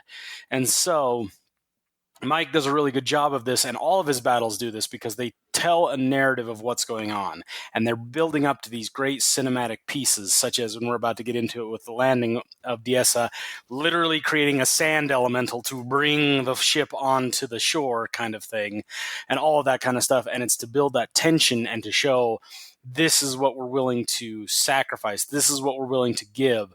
And that is the conversation in every one of these battles and fights that they have, is this is what I'm willing to do. This is what I'm willing to put at risk, because every last one of the battles is there's a moment where the dwarf could die, the main characters could die, or the protagonists could die. And because of that, the story progresses through the fighting, and it shows this is the level physically. It gives a physical representation of that sacrifice that they're willing to make and the dangers they're willing to put themselves into to achieve their goals. Yeah, I'll add, after the first fight, I feel like it set, after reading Pride of a King, it set the tone to a degree where you're like, okay, this is not going to be as dark and bloody as Ben's books, which it's nice. It was nice to know, okay, this is going to be a bit of a lighter adventure. Not a good or bad thing. It's just like, okay, this is how we're going to deal with this, which it's nice to have that sort of upfront. Like the first fight scene establishes this. But on the note of the detail in the fight scenes, I've banged on about this in other Loremasters libraries. Vague descriptions of battles and fights, for me, comes across as really lazy. So you want some level of, like, here's what happened, like you want to be able to track the progress, but also not so much detail that it gets boring, which is a difficult balance, which I think Mike did really well. I appreciate being able to follow what actually happened rather than, and they landed, and it took 3 days of hard fighting, and because no one needs to sleep or eat, right? No thought to detail. So I feel like the details that are interesting are there, and that's balanced with not giving too much detail. I think the build-up was real good as well, and also introducing concepts like how the Rangers operate, like the fists. That's an interesting concept of how they operate in fists, and that is now technically something part of canon now. Is the fist, the hand signals, the way they operate. I do think it's starting to change how Rangers are kind of seen though in canon, because Rangers were always supposed to be isolated, kind of like not exiled, but kind of disconnected from the rest of the clan. But with Ben's novel and your novel, they seem to be a little bit more friendly, you could say, than kind of on their own a lot. So that was interesting as well, just seeing kind of how Rangers operate in a clan kind of way. I'm glad you brought that up. The two thoughts. One, minimum model count for a troop is 5, so that's why it's a fist, because 5. I always thought that for the free dwarves, because they live both above ground and below ground, right? They have this above ground presence, and they aren't as like, wow, you're a weirdo for going outside, right? Like they don't have that stigma.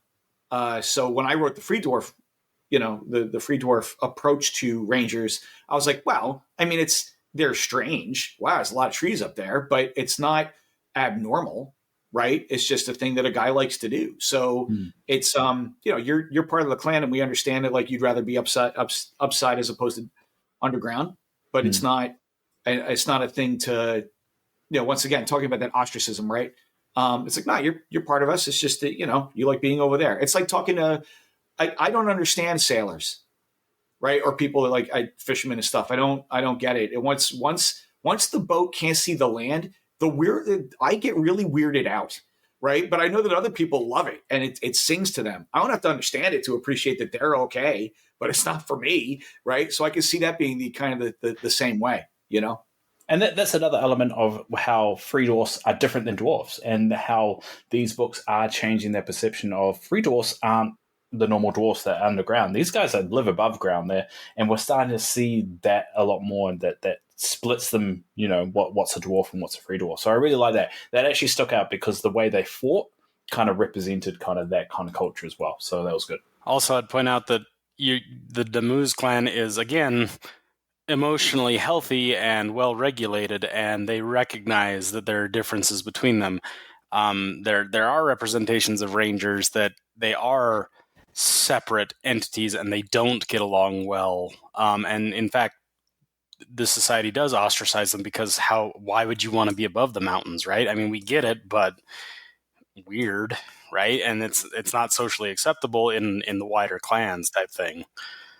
So I get what you're saying. The Damuz clan is a great example of like, no, there's a reason for this. We need them, and yeah, sure, I don't get it. It's kind of weird. There's this open sky and there's no rock above your head. But also it helps that they've had 10 years of having to live in Estacar where they didn't have their mountain holds, and there's a lot of adjustment that can be made from that too. And they're all in this together, and they recognize that they need all the moving pieces, right? And a good fighter is a good fighter regardless of their personal, fetishes that they might have. But also it indicates culture's changing in the Free Dwarfs, because they do mention how they can't be isolated anymore. The clans can't be acting independently anymore. They have to work together. And this new Harpy of Free Dwarfs are going to be a lot different in terms of how they operate. So I think that's also, we could be seeing that change of culture as well, of dwarfs, getting rid of some of those old ways of doing things. There's a very, very, very stark difference between Herneas and Reese. Like they're two completely polar opposite characters in how they're approached, which is good. It's great to see those. But it's funny, Herneas is the one that he's the sensible one on his side, because he's the one that keeps Sverry from killing everybody. And then Reese is kind of the weird one that, he goes out and does his thing and then comes back, and everyone actually appreciates what he does in a very different way. And so there's the two ranger leader characters that we've seen so far are so vastly different, and a lot of it goes back to what you were mentioning of the underlying clan differences between the two. One being a healthy clan, one being an unhealthy clan, because anybody that's led by Sverry, clan ain't going to be healthy. It's going to be weird. You're going to have a lot of difficulties. So that's a good call, and I appreciate what Reese brought to the picture. Let's shift a little bit and talk, because we're going to have to talk about Cersei at some point. So we may as well now, because this is where she gets introduced. We kind of need, I don't know, a series of adventure novels about Cersei and her people, because you just introduce a character that has so much backstory, so many things going on, and you're just like, yeah, they're here, and then later in the book they're like, okay, they're gone, and you get some interactions, but it's not the depth and the length of where I assume where they could go. So I'll ask you first, Mike. Any plans on writing some naval fiction, or are you leaving that to everyone else? Okay, so this is just a window into my imposter syndrome. So I got Mark Barber reached out, and he was like, "We're going to do an anthology for Armada." And I said, "I would love to write a story for that. That's awesome. Here's my stuff. And I sent him the couple chapters that Cersei are in, and Mark came back and he was like, "These are good, but you missed you." All of your naval terminology is wrong. Everything you did on the boat is wrong. Or the ship, everything you did on the water was wrong. And I was like, "You're right, buddy. I don't know what to tell you." I read Hornblower. I read you know what I mean? Like I read Patrick O'Brien. Like this is what I was pulling from, but this is what I got. And he was like, "Well, we're gonna have to really work this over." And I said, "Well, I don't have time to work this over, bro." So like I just my once again, it's the 3 C's, right? The characters have to be believable. It has to be cool. It has to be clear, but it doesn't exactly have to be accurate as far as I'm concerned. If it's accurate enough for 90% of the people to go, "This is cool," there's enough. I think that there's enough. Actually, I didn't even try when it came to that part of it to make it super accurate. I actually spent more time trying to make Rorik and the sharpshooters accurate than I did with the boat stuff or the ship stuff. See, I keep saying this is the kind of stuff that Mark would kill me for. And right. And so it's like, I don't know if I should write in that space. I think the characters are super awesome, and I probably will. I'll write some short stories for -28 or something because I feel like it. Right. But I don't know. I think that there's a level of verisimilitude, big words, that I just can't do. Right. I think it would be an interesting way to approach a short story or book of Cersei and her people are like, "Yeah, we do this." And someone that's actually boat knowledgeable on the boat goes, "That's not what that's called." And they're like, "We don't care." It works. You know what I meant, right? It doesn't help that, Mark is, the Royal Navy kind of thing. Right? So, exactly. Right? Oh my God. It's like my wife is a doctor, and every once in a while I'll be like, "I have a pain here." And she'll be like, "Is it sublingual?" And I'm like, "I don't know what that means." It's like, it's on the left-hand side. Like it's right here. Right. And she'll start using jargon. I'm like, "I have no idea. I got no idea what you're saying." Right. So I think that the barrier to entry is real. Right. All right, so, Felix, what are your thoughts on Cersei and company, as I refer to them? I was thinking, if that's not a strength, make up a scenario where they might lose their ship, or whether it's stolen or whatever, and they're trying to get it back, but it's got to be a land-based adventure. There you go. Yeah, like I said, a very interesting character. Is I mean, it did beg a lot of questions, like, well, how did they get involved in this whole adventure? Like, like you said, like Nathan said, they just sort of show up, they do their thing, they disappear for a while, they come back a little bit towards the end. It's like, oh, okay, like it's one of those. It was enough to make me want to know more. So I would love for it to get, even if it's just a short story of them losing their ship, or maybe it's a short story of them on, on break at a tavern at a harbor or something. It'd be pretty interesting just to develop those characters a little bit more. But I did enjoy them. They're again, going to something, not my favorite characters, but definitely pretty neat ones. I've done a little bit of calculation. So I worked out Saucy, whatever her name is. She's around 377 years old. So, and she, this is the quote, Saucy met Sunny and Moon and then stole the maiden's revenge honestly. Now, Moon is an elf, but we don't know how old ogres live for. So who knows how long they've had the boat for? Could be 100 years, could be 200 years, who knows? So I find there's a lot of potential there for that to be explored. So I really like that. I do like the whole subtle, I don't know what you call it, love, but the Darun and Saucy having it on. And it also showed the personality of yeah, not so subtle. Showed the personality of why, again, those siblings, how different they all are. The middle child is just the party guy. He's out there trying to make everyone's happy and just having a good time, but also takes his role seriously, while Danek is kind of stressing about all that stuff. So I really like that integration and how important of a role they played, and how they were originally supposed to kind of hold back, but they kind of got in there because they believed in the cause, and it showed that the cause was righteous as well. So again, when we go to the Abyssal Dwarfs, I shouldn't really call them Abyssal Dwarfs. They really feel like Ratkin Slave faction rather than Abyssal Dwarfs, but we could go into that. Yeah, because there's only two of them, and you do have some Immortal Guard and all that, but it really does feel like the definition of what a Ratkin Slave is versus what Abyssal Dwarf is, faction is anyway.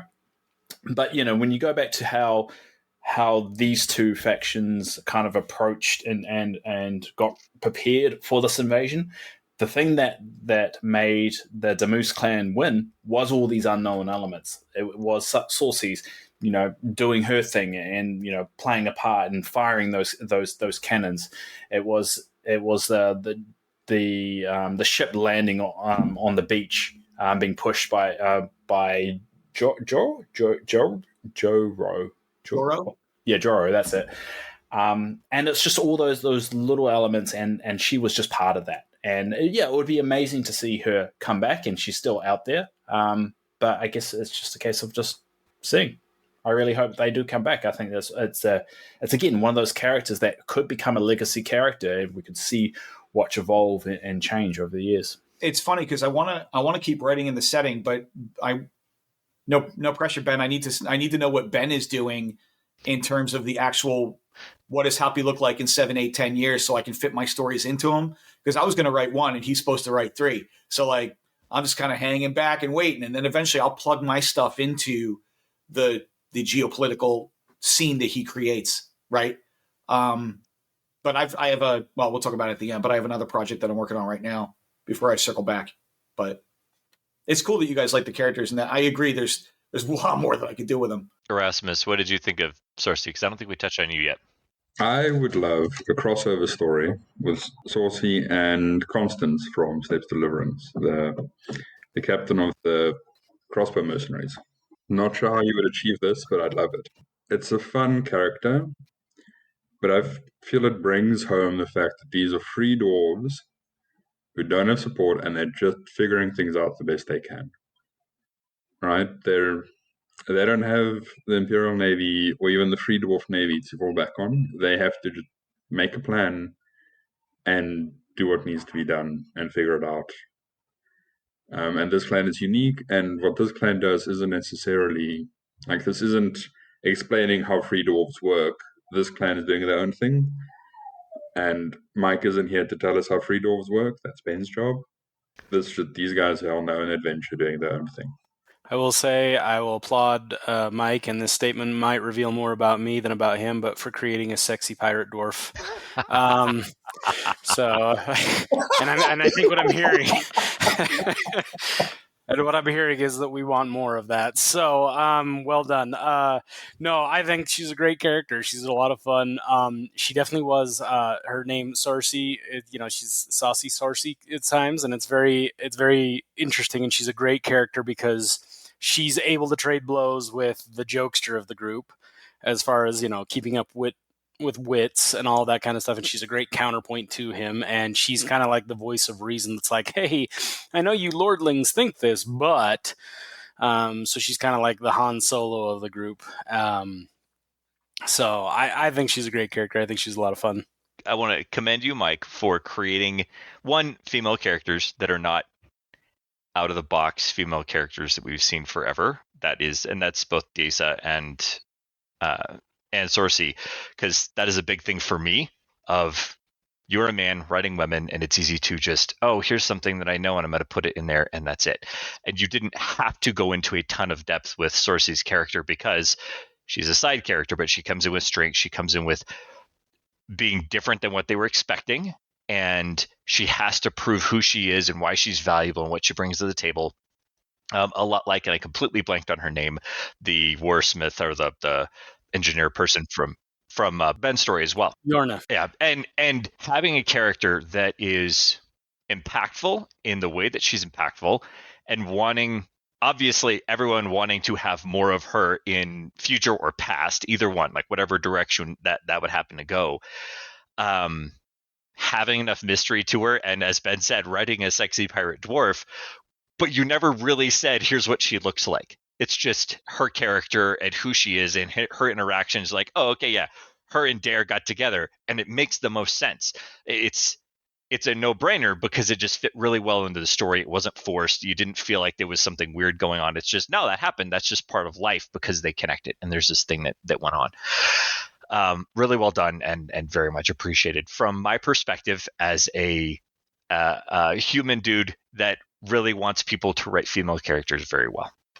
Thanks. The other reason why I made the intentional choice of making Circe female, I made the captain female, was because I wanted to. Again, I'm trying to use the book to explore biases and changes in dwarf culture, right? And so when in the first scene, when Dinadek goes on board the ship for the first time, he sees Sonny, the ogre. He goes, there's the captain. I'm going to go talk to him because he's obviously the captain. Look at that dude over there who's the captain. And it takes him a couple paragraphs to realize, holy crap, that's not the captain. Oh, man, I put my foot in it, right? And then he has to get over the fact that this doesn't make any sense. Why is a woman leading in war? They're supposed to lead the way that Diessa leads. They're not supposed to lead this way, right? And then he ends up getting over time, he gets the leadership lessons that she's putting down, he's picking up, right? Like, oh, I see. Everyone actually defers to her because she's knowledgeable and she's right. And so it takes time for even Dinadek, who is supposed to be like the good guy. He still has biases when he walks on the ship. And so I needed that character in order to get that point across. And then later on, when she's talking to Rorik about why did you leave the Empire? Well, because there's no place for a person like me there, right? It is so rigid that the roles don't allow me to be me. So I have to go. There are no other options, right? So I needed to write the character to reveal, once again, as a foil, to reveal that about Dwarven society, and also the fact that she's cool, right? Like, she's cool, Sunny's cool, Moon's cool. Like the rest of the people on the ship, I can see that as being like a Dungeons and Dragons team, and I would love to run a game with them as the characters, right? It's like totally cool because it's an adventure story.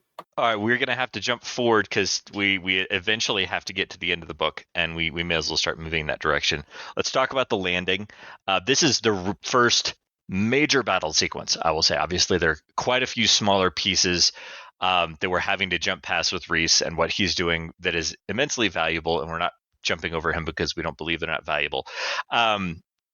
in the landing sequence, you have the dwarves hoping the abyssal dwarves don't know about them, but they do, and they realize that with the gargoyles. There's the anticipation of significant loss of life from everyone that is knowledgeable about how bad this could go very quickly. And the decisions that are made, I will say probably the most impactful thing, which I am so grateful you carried through the rest of the book, was the chant that the Demos clan sort of embodied as they, the roaring da moose, as in my head, I know how that sounded, and I was like, okay, that's cool. That's a pretty awesome way to bring the emotion for everyone into that sequence.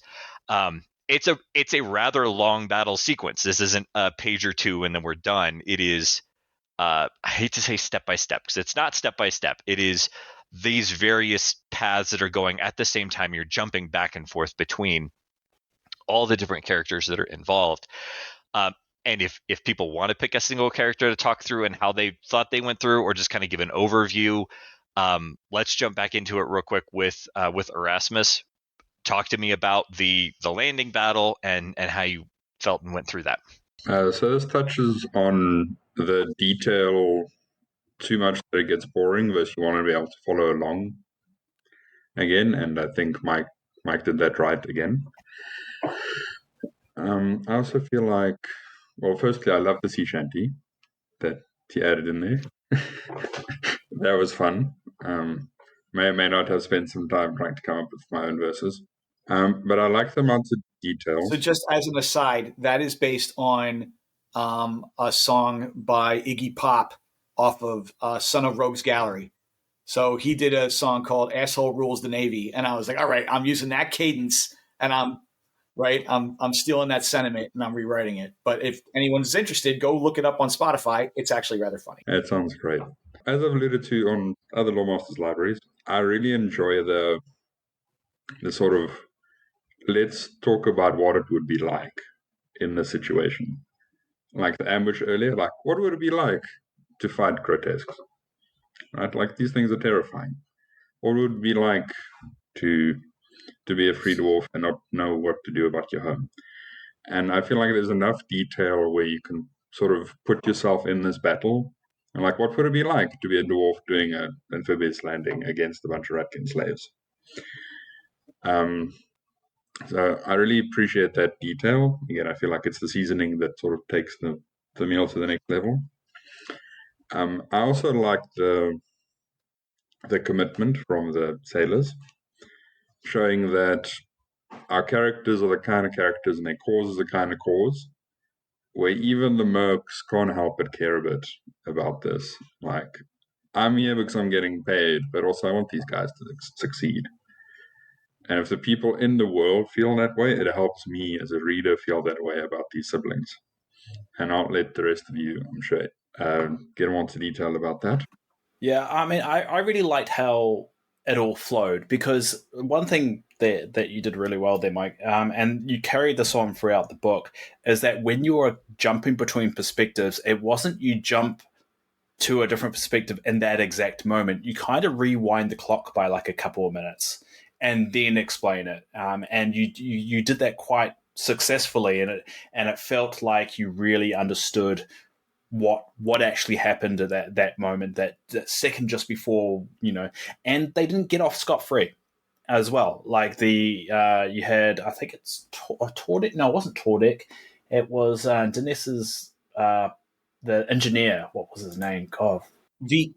Yeah. The fact that he was wounded, and and then Denisa was blind as well, and it wasn't a successful landing, you could say, completely. They took their hits, but they kept going.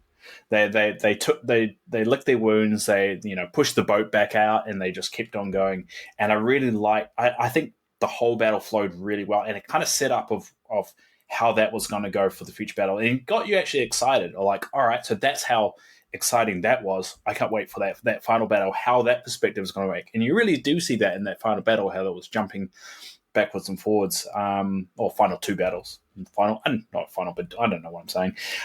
But yeah, I was going to say it just flowed really, really well, and just there was so pivotal pivotal moments, like when the boat kind of crashed and then the cannons just blew up those decimators. That was really cool.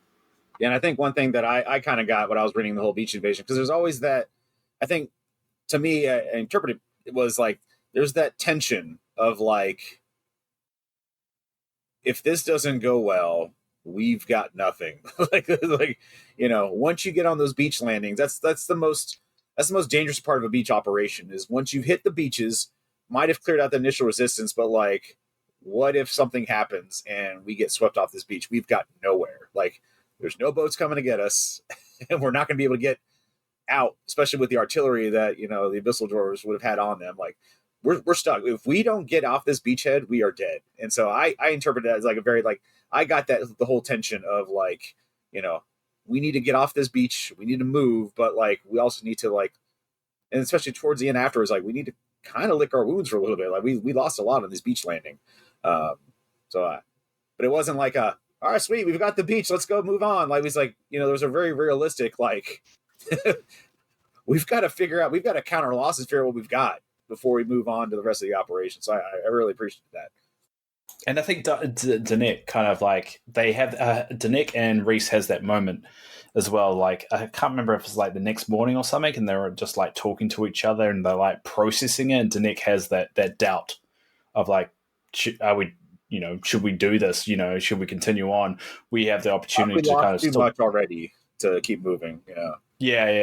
So I think that was really good of processing the trauma. Trauma seems to be a theme. I'm worried about Mike. Trauma. And Ben. And to be honest, Ben, you too. Therapy, guys. But yeah, just processing that moment and a real moment. It was a real kind of thing because I mean, he is a young leader. I think the thing is that he might be an old dwarf from our perspective, an old dwarf, but to be honest, he's a relatively new leader. He's only been in charge for 10 years, and there's a lot of weight that comes with that. As a counterpoint, I would say that the fact that he's talking about it and processing those things, that would indicate, again, healthy relationships and a healthy support system to help process that said trauma, which is a key difference between, you know, someone who deals with their trauma and represses it.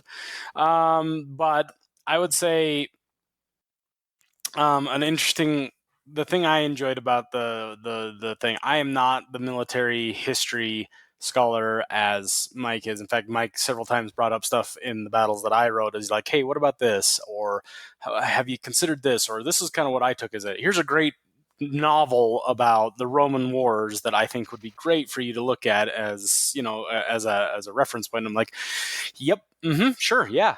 But the thing I enjoy about that is it translates well. This is obviously from a perspective of a military leader overseeing a battle, and it gives that gravitas of that. Now, the thing that I enjoy the most, the thing that sticks out to me the most, are the characters, and the thing that translates from that to a game, with Kings, is characters that aren't just, oh, well, obviously here's your dwarf lord on a beast, here's your berserkers, here's your rangers right here, and here's your stone priest. But it's like Mike took those and he created something that was unique about them. So like Diessa is probably my favorite character in the story because of her. I would love to create that model or have those stats for a character that has like, she's almost like, oh crap, I forgot the Abyssal Dwarf big bad. Dravik Belkin? Dravik, thank you. Dravik, she's kind of like a counterpoint to that, because instead of a big hulking greater, elemental, she's got this cute little, meeple that walks around for her and is a representation, sees it from different perspective.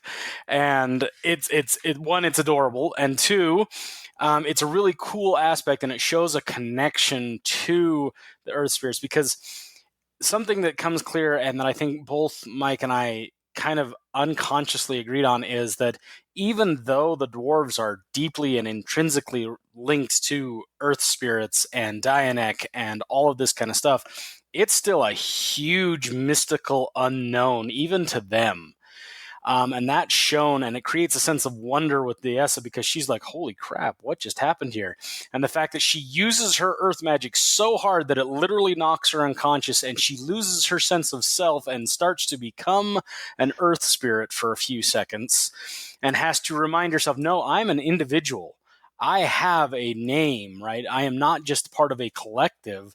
I am not part of the Borg or the Earth Spirit or Gaia or whatever it is. I am Diessa, and comes back, but still has that alternate perspective of, oh, I have my security cam that I can send, my drone that I can send around and walk that's somewhat sentient and can give me feedback and all this kind of stuff is a cool thing that makes her, that is believable within the realm of a stone priest, but creates a unique element of that character, which is an interesting thing to add flavor to an army, right? And seeing that character on the battlefield is an important thing when you're creating characters and all that kind of stuff, is how could you create someone that would be fun to play on the battlefield as well and see models of and create army projects around. So Diessa definitely hits those marks for me.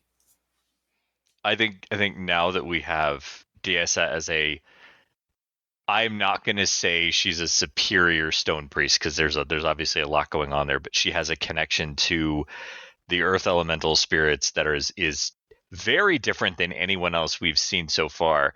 I need to see, Ben, you now go back to Kragoth and say, all right, what's Kragoth? Because we got to reset a little bit on what's going on for that guy on the other end, and expanding the knowledge. Because to me, that was one of the big items when I look at what about the lore, what about these stories makes Kings of War what it is. It's learning another tidbit about how the magic works. It's another piece of, oh, hey, this is a cool character. It would be awesome to have them represented in the army. And one of my biggest hopes for Mantic moving forward is that they look at the characters that are in their stories and not as, oh, this is just a superpower person you can use for Hero Hammer from back in the days, but this is a character that I could choose to make this character part of my army, and it does this.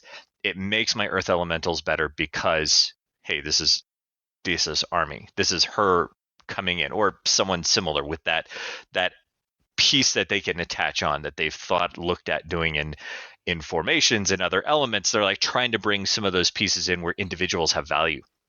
And there are characters that are in the battle that do things different and you can play differently because of them. But the whole approach on her connecting to magic in a very different way than we have seen before is very, very interesting. And I want to see where that goes and what that looks like. Just to build on top of that, we kind of actually saw how obsidian elementals worked as well. Which is not something we see much. They don't seem to be connected in the same way for like earth elementals. They're kind of different, and they don't. Yeah, I found that actually quite interesting as well, separating the two, and they definitely feel like they're not the same. And I think that was important as well. Yeah, in some ways, the earth elementals are summoned, and then you work with them, and the obsidian golems are bound. Right, they are you. Your will is my will now. Yeah. Right. So there's no such thing as an Ironcaster going into quote unquote the collective to get something done. Right. It's not you're working for me. Right. Whereas it's much more harmonious. Right. When the Stone Priests do it. Yeah. One interesting connection that I'll be interested to see what you guys think in future months, but also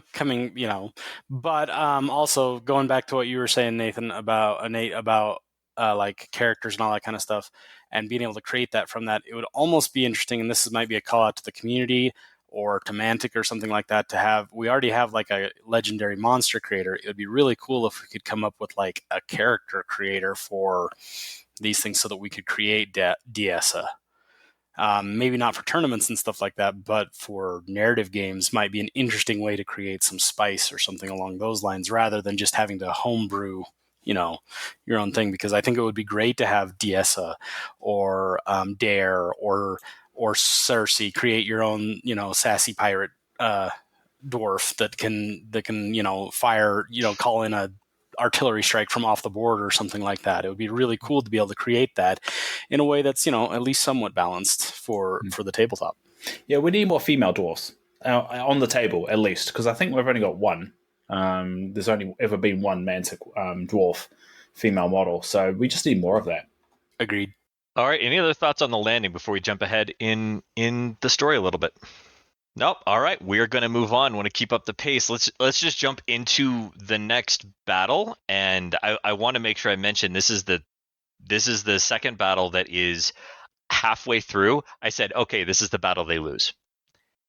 And I was expecting them to lose. Now, there's obviously argument, did they lose? There's a lot going on there. The piece that lets them win is, according to Din, this sort of bit of random luck, and him being able to kill the A brother just because he had Rorik pop him. And like there's this cycle of things that happen, and the battle is going very, very poorly, but it shows the dependence of the Abyssal Dwarf army on their leaders, which, Mantic, you need to invoke that in the tabletop. If the Abyssal Dwarf leaders go, then the rest of the army needs to go too. This is a obvious point, at least when they have slaves involved. And that's a focal point I'd say needs to be worked on more. But having the array of characters on one side that are all fighting their own battle more or less, and for a lot of the part, the battle going very poorly for them in a variety of ways. And the other side just overreaching just a little bit, where if the A brother had just hung back and not been in the mix, they probably would have been all right if he'd been able to keep himself safe or just not jump on the cart. That was the whole thing. If he didn't jump on the cart, he lives. And so there's a lot that's going on in that battle. So there are a lot of pieces. It is a long battle, which is not a bad thing. It's a long battle, but it's because you're seeing the perspective of pretty much everybody that's involved in it. You just kind of alternate in the same time span. It feels like the battle itself is like an hour long, but you see that from 6 or 7 different perspectives. So it draws that out a little more.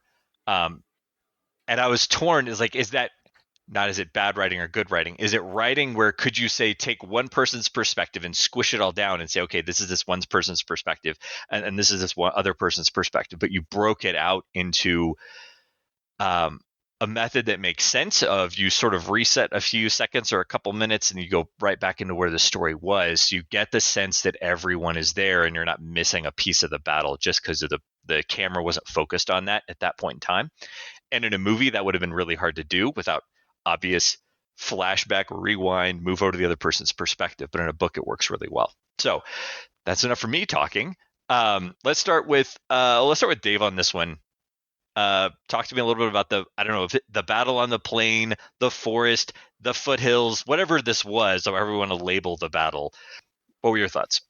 Yeah, it's a big one. And it did have one of the best moments in it, and that's when Buron, I believe the name is, sacrifices his life to protect Danessa, which I think has an added element to it because she never wanted the Stone Guard to be there in the first place.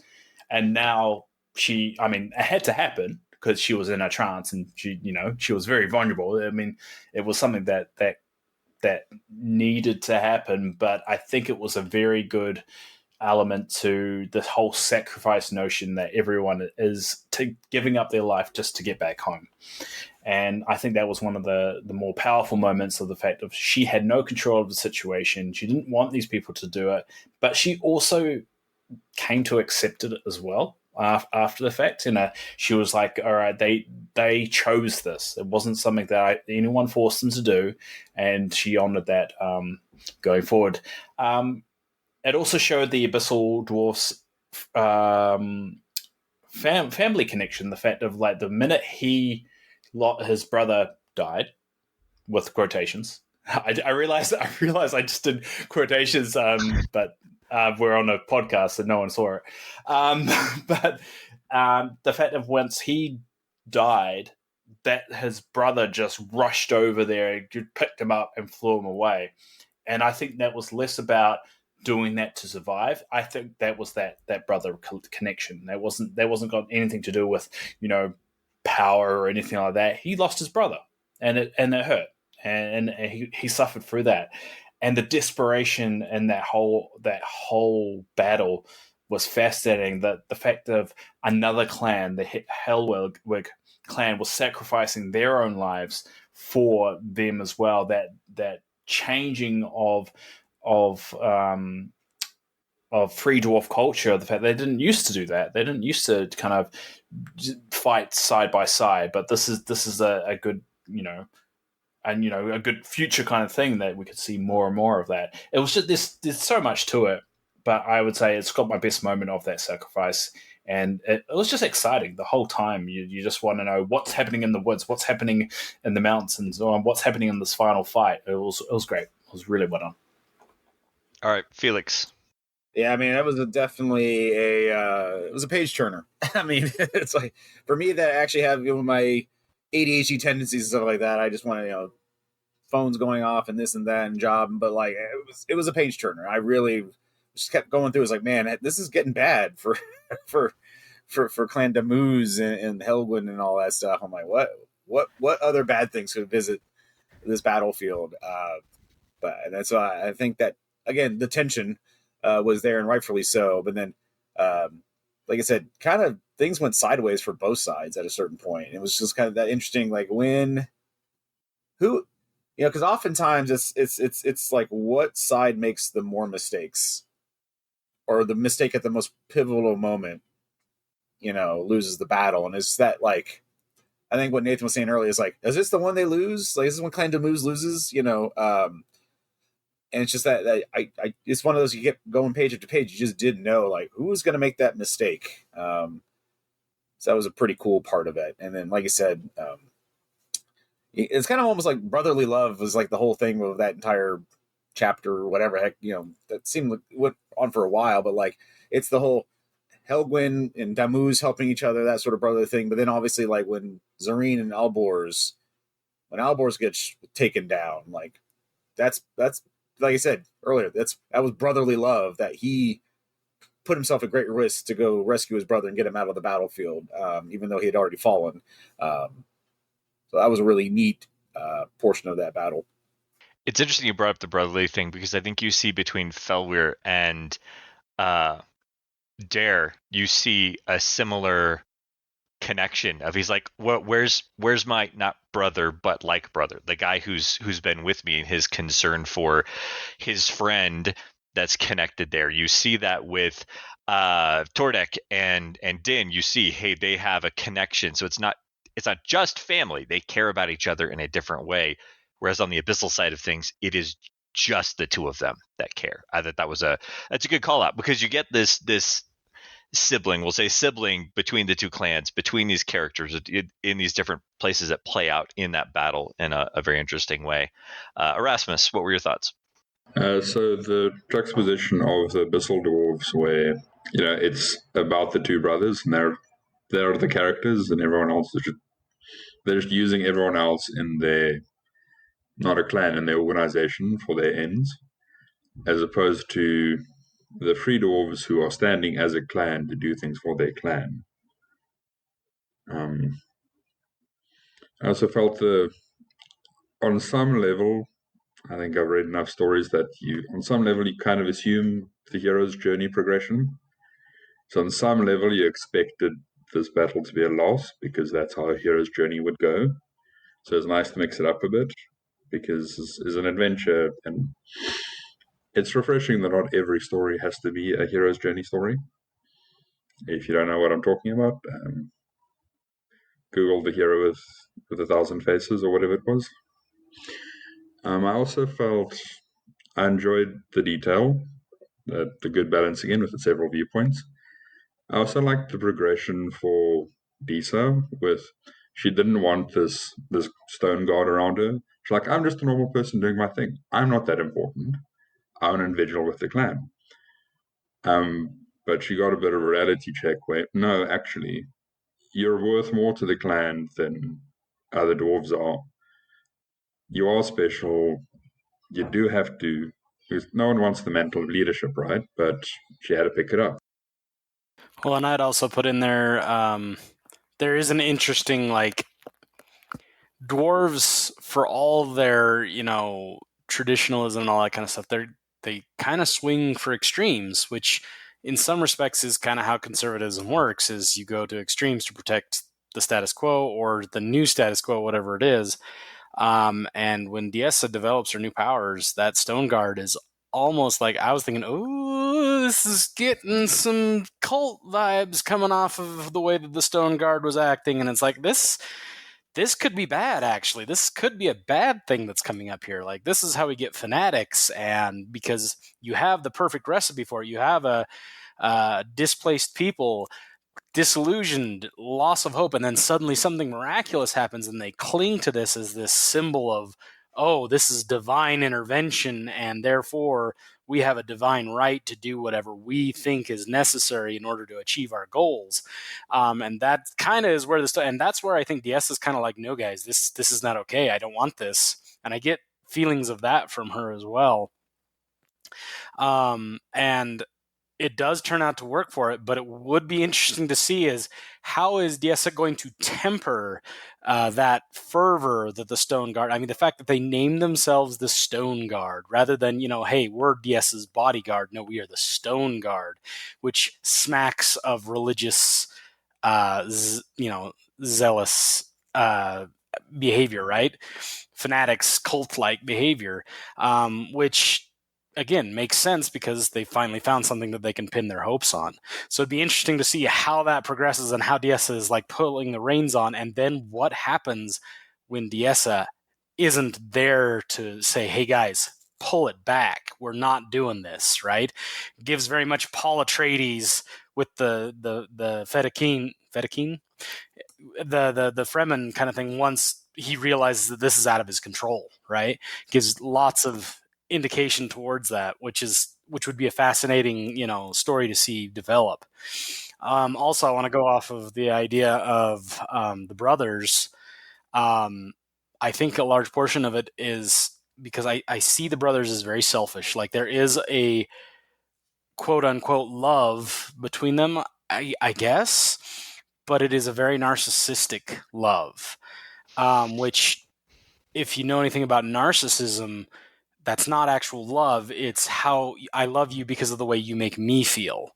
And as soon as that doesn't work, I'm going to howl at my loss because either that gains me something or I've lost something that's helping me, kind of thing. And I think a big part of it is that that Z realizes that he's the reason that his brother died in a very real way, because he's the one that pushed him to that. He's the one that was trying to get him to prove himself or to push himself to become this next thing so that he could take over the hold while he went back to Trigar and went back to the politics game. And he just lost that wing, that support that honestly is very unique for the Abyssal courts, because most people don't have someone that they can legitimately rely on in the Abyssal Dwarf lifestyle. You are a one-man army. You are an island in a sea of lava, because if you take one misstep, you're done. And so you don't have somebody that watches your back. And so Z lost that. And I think a large portion of his grief is realization that, oh crap, I'm alone now. And that's on me, and he doesn't want to admit that, so he displaces that anger on the Demus clan and starts blaming them. How dare you try to defend yourselves when I'm trying to take what's yours, because that's really mine, and how dare you get in the way of what I want. And so that's kind of how I interpreted that. I thought that was an interesting interplay. Because I do know in the book they do mention the Stone Guard being disbanded or whatever, but I do hope that's just more they thought they were being disbanded, but they really are, that cult kind of in the background and still exists. It also continues that theme of they are taking hits, like Fel, I think, loses an arm. Is that right? Or leg or something like that? Arm, yeah, that's right. And they get sent back over to the Helwyn clan's hold, but it also kind of adds that they're taking hits every single time, but they keep on going. They keep on progressing further. They may feel like they've won, but as we see from the Bulvi, that the interaction with Danek, of that sacrifice, and then realizing they're nearly there, but is it still, they can still turn around, they can still kind of just call it quits, but they're not, and they're still pushing forward.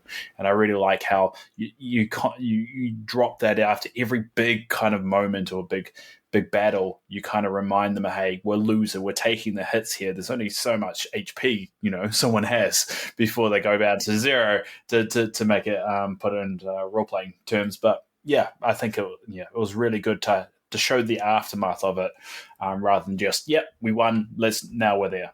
I'd like to see, and this is probably a combination of rules and lore later, I'd like to see the Stone Guard be a thing that exists moving forward, but in a different way. So they're not bound to Disa. They're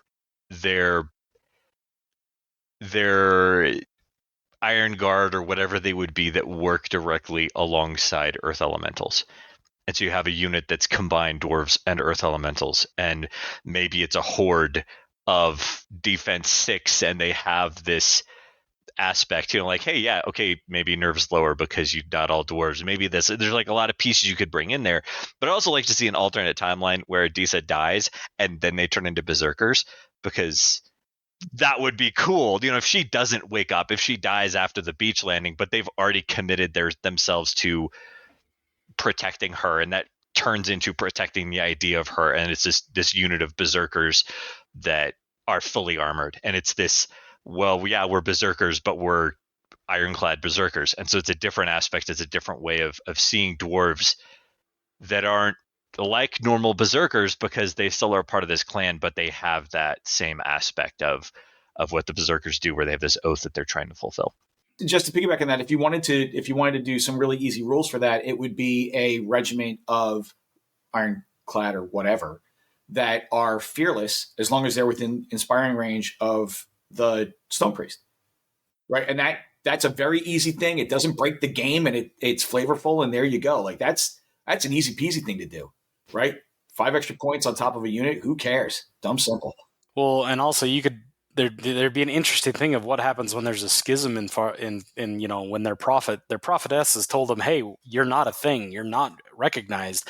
So you have the group that quietly accepts and be like, oh yes, she's so humble, we need to take this route and we need to be careful. But then what about the other ones that are pissed and be like, how dare you dictate what my faith should look like, and go the opposite route of it? And you've got these two different mentalities that could go with this, that would be very interesting to explore. How do those two mentalities, because when a people loses all hope the way that the free dwarfs have, I mean, you lost your home, you've lost your identity, you've been in basically indentured servitude this whole time, and then you find out that the person that was supposedly your benefactor, quote unquote, turns out to be this a-hole that's trying to legitimately take you from indentured servitude to just straight up slavery.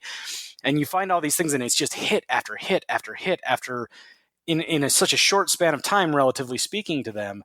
And then all of a sudden you get this one glimmer of hope, and you link onto that, and even that gets taken away from you because they say, no, I'm not what you think I am.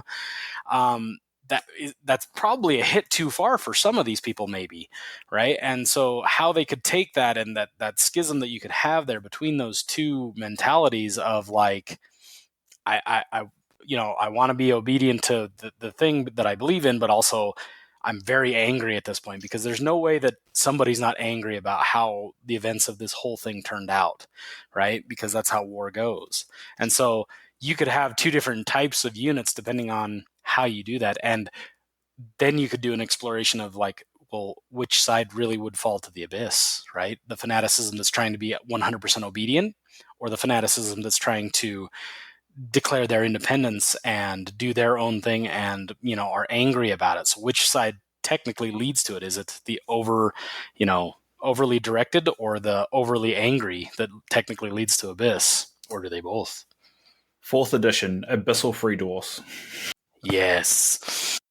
I think they stop being free when they're abyssals, though, or that's the ultimate expression of free. Like that's the other concept of, yeah, they're free at the personal level now. They're not tied to the clan anymore. They've eschewed those societal connections that hinder their own progress as they see it.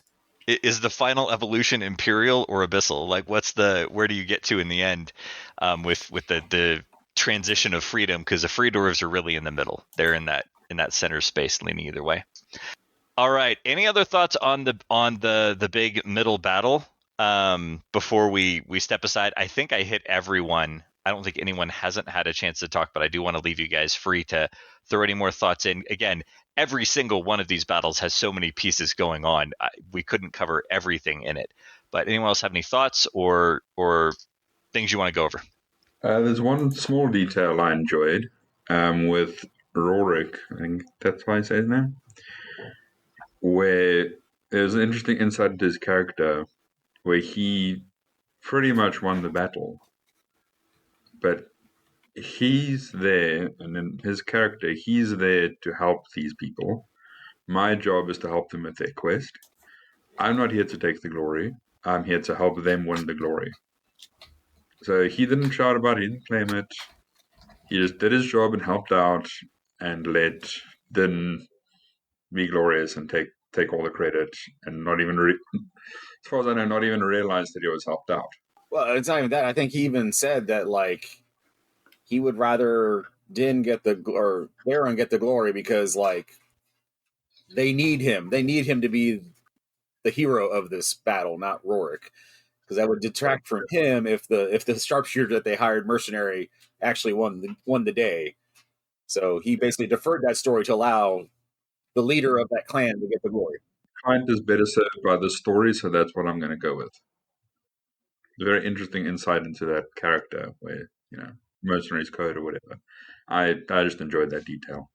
Ben, I may not have to say this out loud, but I would love to see Rorik tie into, their cousins that are now, Sverri and company, and even if it's not directly, but just saying, hey, Rorik makes another appearance, and the Green Wyverns are a thing that's known, and the stories about them aren't just they're really good at their job. It's they're really good at their job, but they're not going to detract from what you're doing. They're not in it just for themselves. Yeah, they're making their money, but at the end of the day, they're really good consultants, and that when they leave, you think you're brilliant and you did everything. It's an interesting aspect to have a mercenary group that is just, we come in, we do our job, we get everything done, and we leave the glory for everyone else, because that's not how a lot of mercenary groups would actually do that, because they need that lore, they need the glory for their next job. But in Dwarven society, I think that makes sense, that they don't need the glory for the next job. They want the dwarf who got the glory to be the one that paid them. And you can actually see that in when you first meet Rorik and his team on the docks. And we were involved in that spot of, that little bit of kerfuffle up by the abyss, right? He underplays. I was here. Don't worry about what I was doing, but I was at all these spots to let you know, hey, I did it and lived. But the particulars, don't worry about those, right? I mean, he's got that. He lets you fill in. In some ways, he lets you fill in the blanks, right? Which maybe you fill it in a little bigger than what he's done. Because one of the things that Rorik does throughout the entire book that I wrote intentionally is he really is pretty superfluous, right? They go and they get attacked by gargoyles. He shoots a bunch down. A couple of them get away. Doesn't matter. They go and they do the landing. He's sniping people. The cannons go off. Everyone's dead. You might as well have not been there. Later on, he's busy like plink, plink, plink. He keeps missing stuff. And then right at the end, he goes, I got, boom, got him, right? Tagged him. And so he's good. He's not great. He got a hit, got a shot, got it to hit the 4 up, right? But it's not, he's amazing. He talks about how amazing he is, and everyone kind of busts stones the entire time, right? Tell me about what your magic rifles can do now, right? And he's good, right? But he just happens to be in the right spot, right? Because the first thing he does at the beginning of the battle is he goes, we're not staying here. Come on. We're going hunting. We're doing the stuff that we do, right? I'm not going to stay in this spot. It even mentioned, like, it didn't even occur to him to ask permission. He just goes and does his thing, right? It's an interesting idea to have a group of sharpshooters that all they're doing is trying to pick off the people in charge the entire time. It's that guy's got a flag, that guy's got a fancy cloak, that guy's got gold on his armor. They don't even have to know what the person's role is. They know, hey, there's leaders. We're going to shoot the leaders, especially with Abyssal Dwarves. That's the key. You take out the leader, people fall apart. And they're not going to take credit for winning the battle. But if they're not there, maybe the battle goes a completely different way because that one dude with that one flag makes something happen differently. And so, yeah, it's a great call out to say they were superfluous, but at the same time, you only assume they're superfluous because they're not calling out all the things that they did that changed the battle. Right. And you can read into what they did as maybe not turning the tide, but as adding to the crashing wave that's building. And so they're adding those little pieces on that make it go from something pretty big to something huge because the tide turns that quickly. Right. And there's a bit of symbolism in there too that I was intentional about.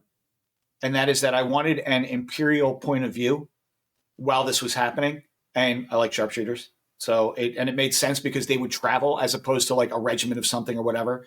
And then the collective dwarves don't win against the abyssal dwarves if you don't have an imperial and free dwarf units working together. Right. And that was important when I wrote it out, and I was like, okay, this is what the battle's going to be, and holy crap, it's going to be long. But I needed that to happen to show that there's, after all is said and done with Ben's novels and everything kind of works itself out, the dwarves that are left have to work together, right? Or else evil wins. That's how it works. All right, well, then we're going to jump forward in time, and we're going to talk about the last battle and sort of the conclusion of the story. It cycles back in the fleeing from their home because you come back to where their father left. It is the place where their father left and closed it up, and that's where they have to go back in to win. But it's also the plain in front of the hold. It's the place where the enemy attacked and the dwarves don't attack. They go and they stand still and they build their little walls and they set their fortifications up and they do a little bit of shooting. They do some things, but then it's they're playing defense while on the offense. They're defending themselves to give their folks inside another chance. And there's a great the fight scene inside the central hall, whatever it was great. You get the engineers that are like, hey, we're going to do our stuff and start shooting them in the back. Great, we'll do that. But then you have the focus shift to the big fight outside and the big fight inside and the various characters that are doing everything. And I mentioned this in the chat yesterday. When Joro comes out of the ground, it was like I almost said Joro out loud in my kitchen, which would have been really funny because my wife was there and she'd be like, "What are you talking about?" But it was great to see the new Disa where she doesn't have that same connection, but at the same time, she's not a standard stone priest anymore. She's got a lot going on. She felt like Iron Man when he's got all the drone versions of himself that are doing things in the one really bad Iron Man movie, where he's directing them and he's doing stuff and they're doing what he wants. And that's what she's bringing to the table at that point. It's an evolved version of how Earth Elemental magic works. So, Felix, we'll go to you first this time. Yeah, actually, in kind of a side, I probably should have mentioned this earlier on in the conversation.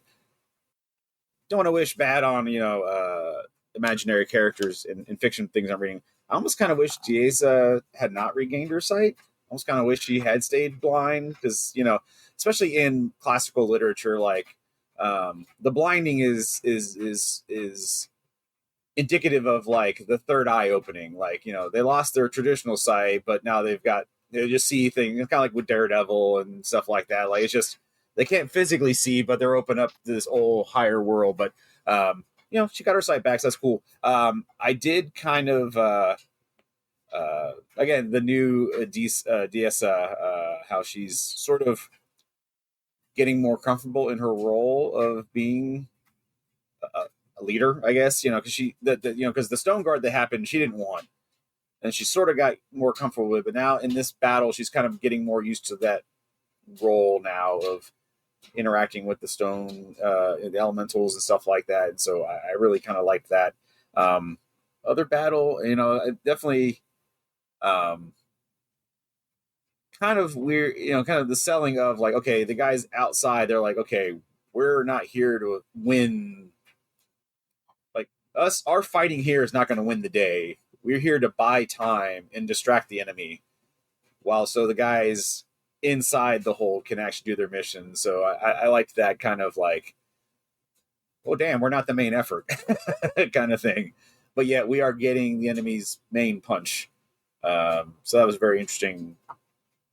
I guess dynamic within that battle scene. Rasmus, what are your thoughts on the big final scene? Yeah, being the anvil is hard, but dwarves got to do it. I did like the connection where they were basically following the breadcrumbs their father left all those years ago with the tunnel, and also where the plan worked out as you expect. When they captured the guns and started shooting from behind, that was the final say. So the dwarves outside were meant to be the anvil, and they didn't miraculously win by themselves. The guys inside had to get their work done to win the battle.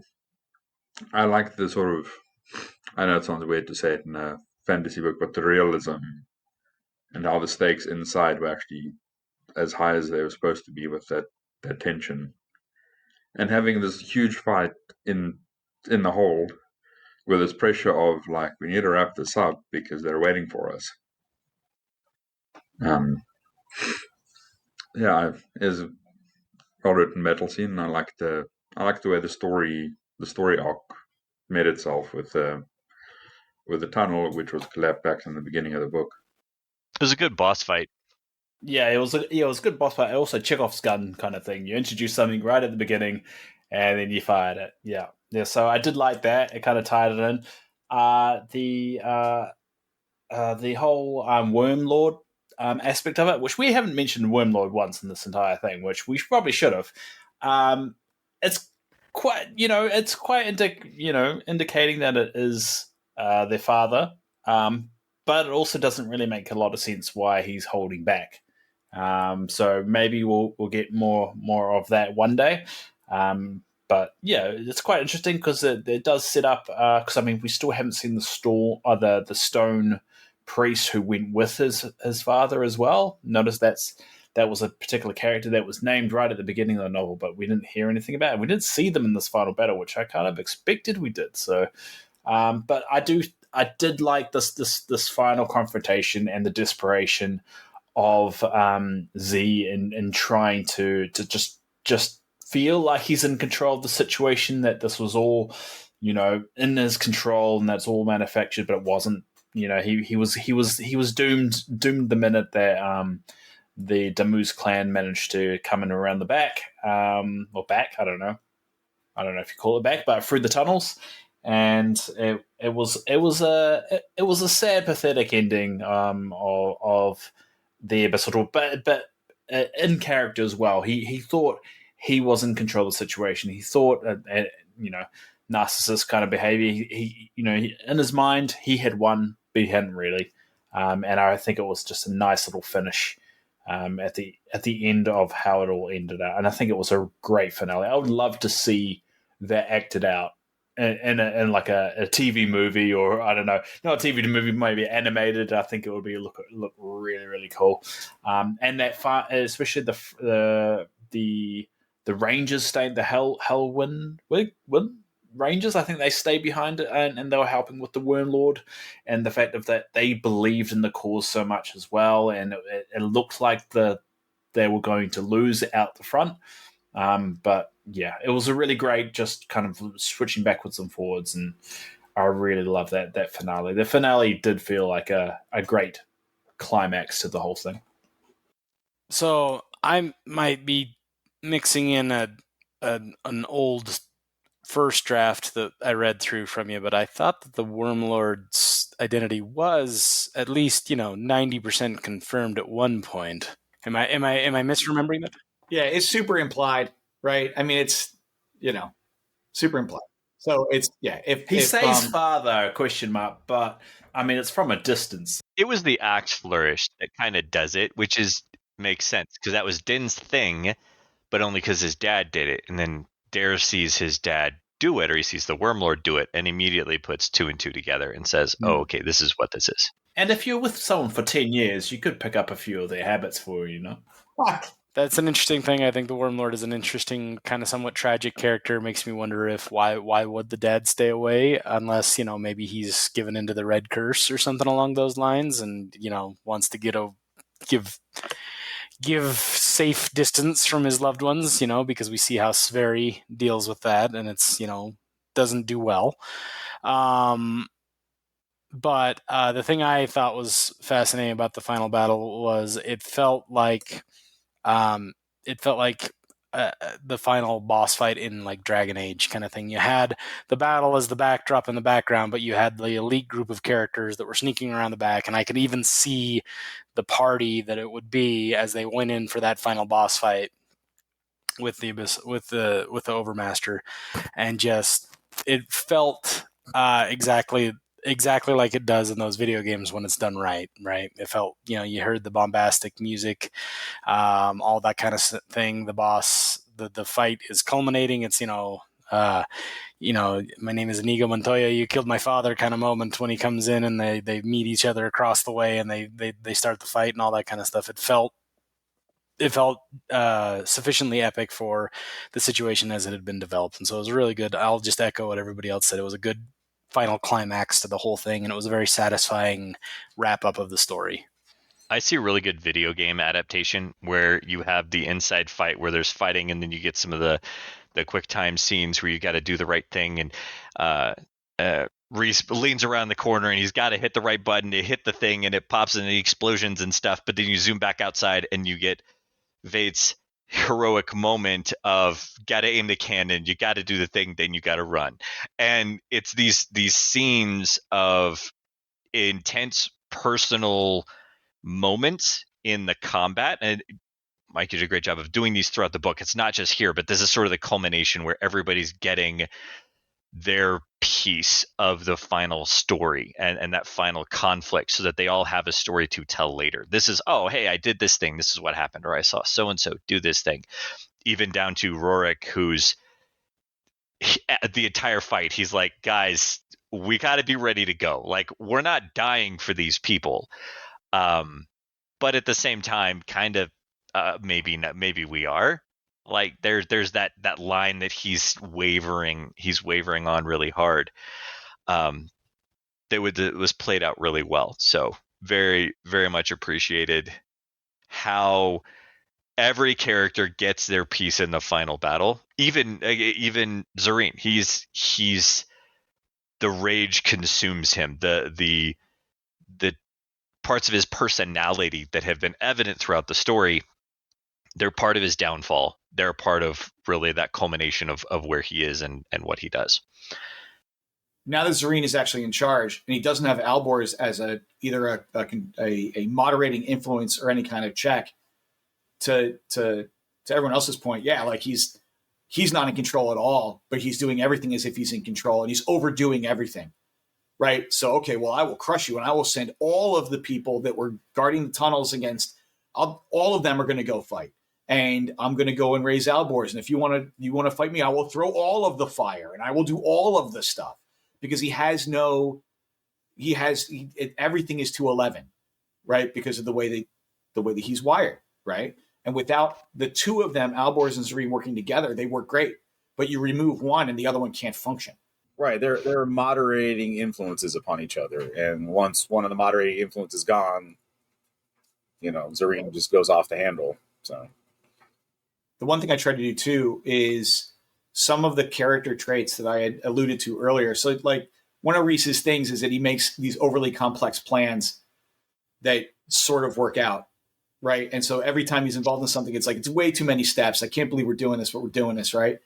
And just that, even as a microcosm, okay, if I go around, I shoot and I hit this particular spot, I think I'm going to make this work. I got a 1 in a million chance. All right, here we go. Boom. It's cinematic. It's cool. And it's indicative of the character, right? Because it's the way his brain works, So, and I, to the point of Diessa gaining confidence as the book goes on, a lot of it, if you look at the overall rhythm of the book, it is the siblings are not comfortable with being proactive leaders, right? They're very good as reactive leaders. And then they have the first battle, and then there's some counseling and a little bit of growth, which makes it so their approach in the second battle is different, right? With either their confidence or the way that they treat each other or they treat the troops. And then they go through they read, that battle happens, and then they grow a little more, right? And then that comes to play when they do the third one, and the way that they act is different there, right? And that totally, it was the best way that I could do the character arc in the confines of the story that I was trying to tell. You know what I mean? But I think the fact that you guys mentioned it means that I did a pretty decent job of it. If you can see a difference in DS's character from beginning to end.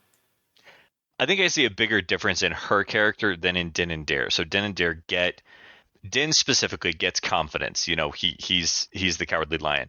He gets confidence as it goes through in saying, as a leader, the decision I've made is the best decision that I can make. It doesn't make it perfect. Doesn't mean that there can be no discussion about whether it was right or wrong.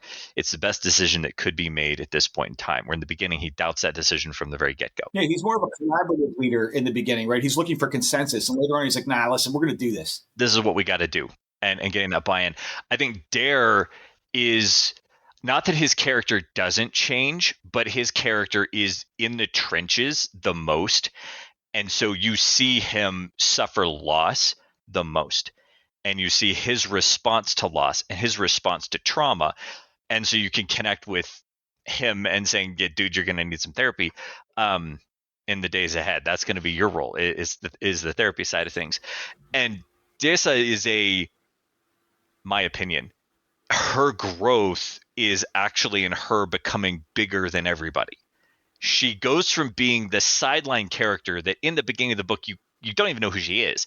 She's like, oh, that's right. She's the girl with the stone powers. Okay. And at the end of the book, she's like a super-powered superhero person. Like, she legitimately is able to do things nobody's ever done before because of that growth and because of what happens for her as a character. And she's embracing it kind of because she has to, because she had that put on her. And her story arc pulls the power out of her hands and then gives her all that power back at the end, and she embraces it and she accepts that for what it is. Again, if you go back to you made the reference to Marvel movies earlier, Mike, is like, hey, that's what I want to do. I'm like, yeah, absolutely. Her character is the pinnacle of that Marvel movie journey. For that character at the end of it, they're like, yeah, this is who I am. I am Iron Man. For her, it's I am Stone Lady. And that's what she embraces by the end, which is really cool. Actually, I'll just jump in there. I think Dare actually did change because Dare had to accept the fact that he would be the leader if Din failed, and that's what you see in the final battle. With I think Tordek is there with him as well, and he takes more of a leadership role. And I think that's how I saw the development. He went from this guy that was drinking with his mates at a pub and then his mate loses his arm, and then he ends up accepting the fact, well, if Din doesn't come back here, I'm in charge. I have to lead whoever survives here forward in the future, and you see that in that final battle. So not to ruin your point there, Nathan, it was just more of a case of like, that's how I saw that character development, because I do think there was something in there for Dare. I agree. No, you're absolutely spot on. Anybody else have any final thoughts on the last battle, the sort of the culmination of the story? Because we're going to shift into our quick fire questions here in just a minute to start wrapping things up. Any other thoughts here? I do think it ties nicely into Pride of the King, because the last chapter, I would say, if you read the last chapter of this book and then read Pride of the King right after, it kind of works pretty well. So a lot of people, the whole debate of, which one should you read first? If you read this one and then you read Pride of the King, it would flow perfectly. I would say if you did it the other way, it would be a little bit more jarring. Yes, there are references at the start of Pride of the King to this book. Even the Pride of the King came out first. I think if you are wanting an order to read it in, I would say read this and then read Pride of the King. Well, that sounds like a great first quick fire question. So Dave's given his thoughts. We'll go Felix. Which one would you want to read first? I guess have you read Pride of the King, Felix? I have it, but no, I haven't read it. Actually, it's right next to me in my my desk. So obviously, I guess Honors Price would be the number one answer on that one. All right, when you read the other one, then you get to come back and say which one you would have wanted to read first. There you go. Erasmus, which one would you, if you had to go back in time and say I had to pick one to read first, which one would it be? I'd read Honors Price first, for the same reason you should read The Hobbit first before Lord of the Rings. Ben, as the author of Pride of a King, which book should you read first? Well, no. I think I think Hunter's Price is a great starting point. It's a great break into the world of the Free Dwarfs, and it works really well with all of that. So I think if you want to start with, and also the nice thing about Honors Price is that it's as I'm going to quote Mark Zielinski here from the Mupp podcast, is Honors Price is a much more straightforward story. It's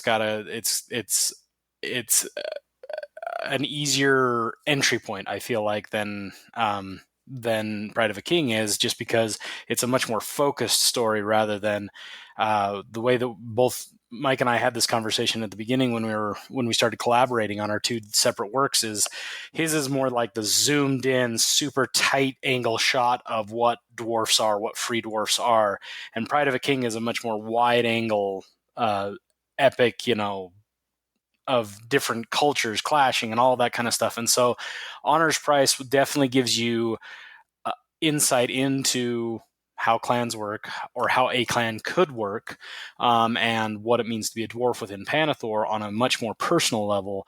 And then that gives you insight when you go into Pride of a King after the fact, that then expands out from there. All right, Mike, do you agree? Oh yeah, and for all the reasons, obviously read both, right? But my book is like, to everyone else's point, it's like candy, right? It literally is. It'll flow pretty quick. It gives you a good overview of dwarf society from a very focused story, and then go read Ben's and see the world expand, right? See the world expand out. See what's going on everywhere else, right? It's a different feel, but it also, I think, once again, is pretty accessible, especially if you're new to Kings of War lore in general, right? I mean, adventure stories are easy. That's why I wrote it like that. I would say of the books that we've done so far, Honors Price that we've reviewed in this podcast, Honors Price is the one that I would say if someone wants to read a Kings of War book, their first book, Honors Price should be the one you read first that we've reviewed so far. I would argue there are some things for Steps of Deliverance, and there's going to be some other stories that I'm sure go in that direction. The reason for it, if you're a dwarf player from ye olden days and you have read Gotrek and Felix and the Slayer series and all this stuff, and you have I have dwarves in my head and I got to read another dwarf book, reading this will be the entry point into what are Panathor dwarves, and a very baseline level of, do you like this? If you like this and you want to jump in the deep end, Ben is over here writing a series that lets you jump into the deep end with dwarves in a way that I'm sure somebody has done somewhere, but I'm not familiar with who and how, because of the depth that he's going into and the complexity that's involved. Honors Price is the best way to say what are dwarves in Panathor, just from the raw get-go. What does this look like? It doesn't touch as much on Imperial dwarves, but you get some of that in there. So yeah, I would agree. I didn't know if I would agree about halfway through the book. I was like, man, I don't know, maybe you wouldn't. I got to the end of the book and I was like, no, read Honors Price first, because it is that great introduction and it is a great transition into the world that we enjoy. All right, let's do the quick fire questions. So we always start with, who is your favorite character? And I think since you already said this, Dave, who's your favorite character? Gwell. Oh, maybe it wasn't you. Who said their favorite character earlier? Was it not you? It was Gwell. That's perfectly fine. I like that response. Oh, Erasmus. He's telling me it was him, and I just missed who it was. Erasmus, who's your favorite character? Ben said his favorite character, but I'll go for mine now. I think I'll go with Rorik. It's a different take on dwarven values. He's still got the put the clan first, he's just the mercenary who works for different clans, but he's still putting his honor is in his contract, and he's putting the clan he's working for before his own glory. And I really enjoyed that sort of slightly different take on how a dwarf can still be a dwarf with dwarven values, even though he's left the traditional structure. And he says his clan gets honor because of how he works for other clans. That's what he calls out. He's like, my job is to make my clan look better by doing my job for you better.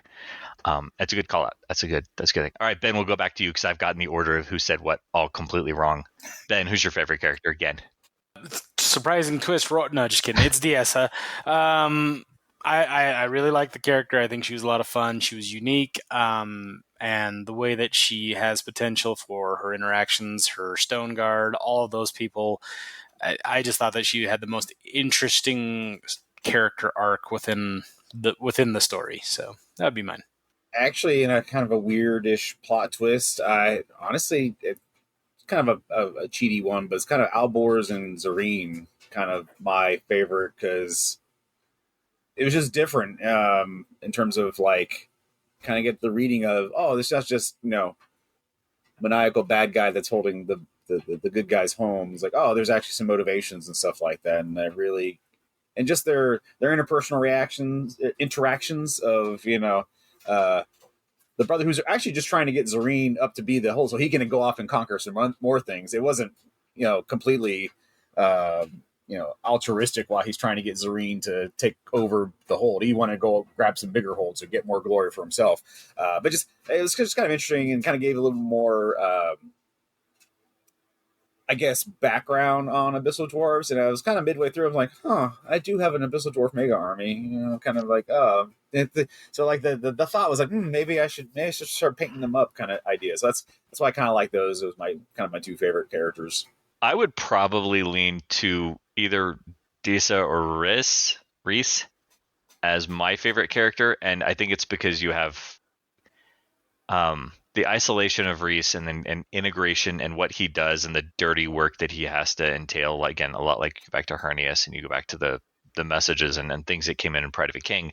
He's not the cleaned up version, but he has less baggage, and so you get to see a ranger that has the hope and has the desire to see his people rebuild and isn't carrying all of that emotional weight as nearly as much. So the fresh look on him as a ranger, and then obviously agreeing with what Ben said with Disa. Mike, who is your favorite character to write?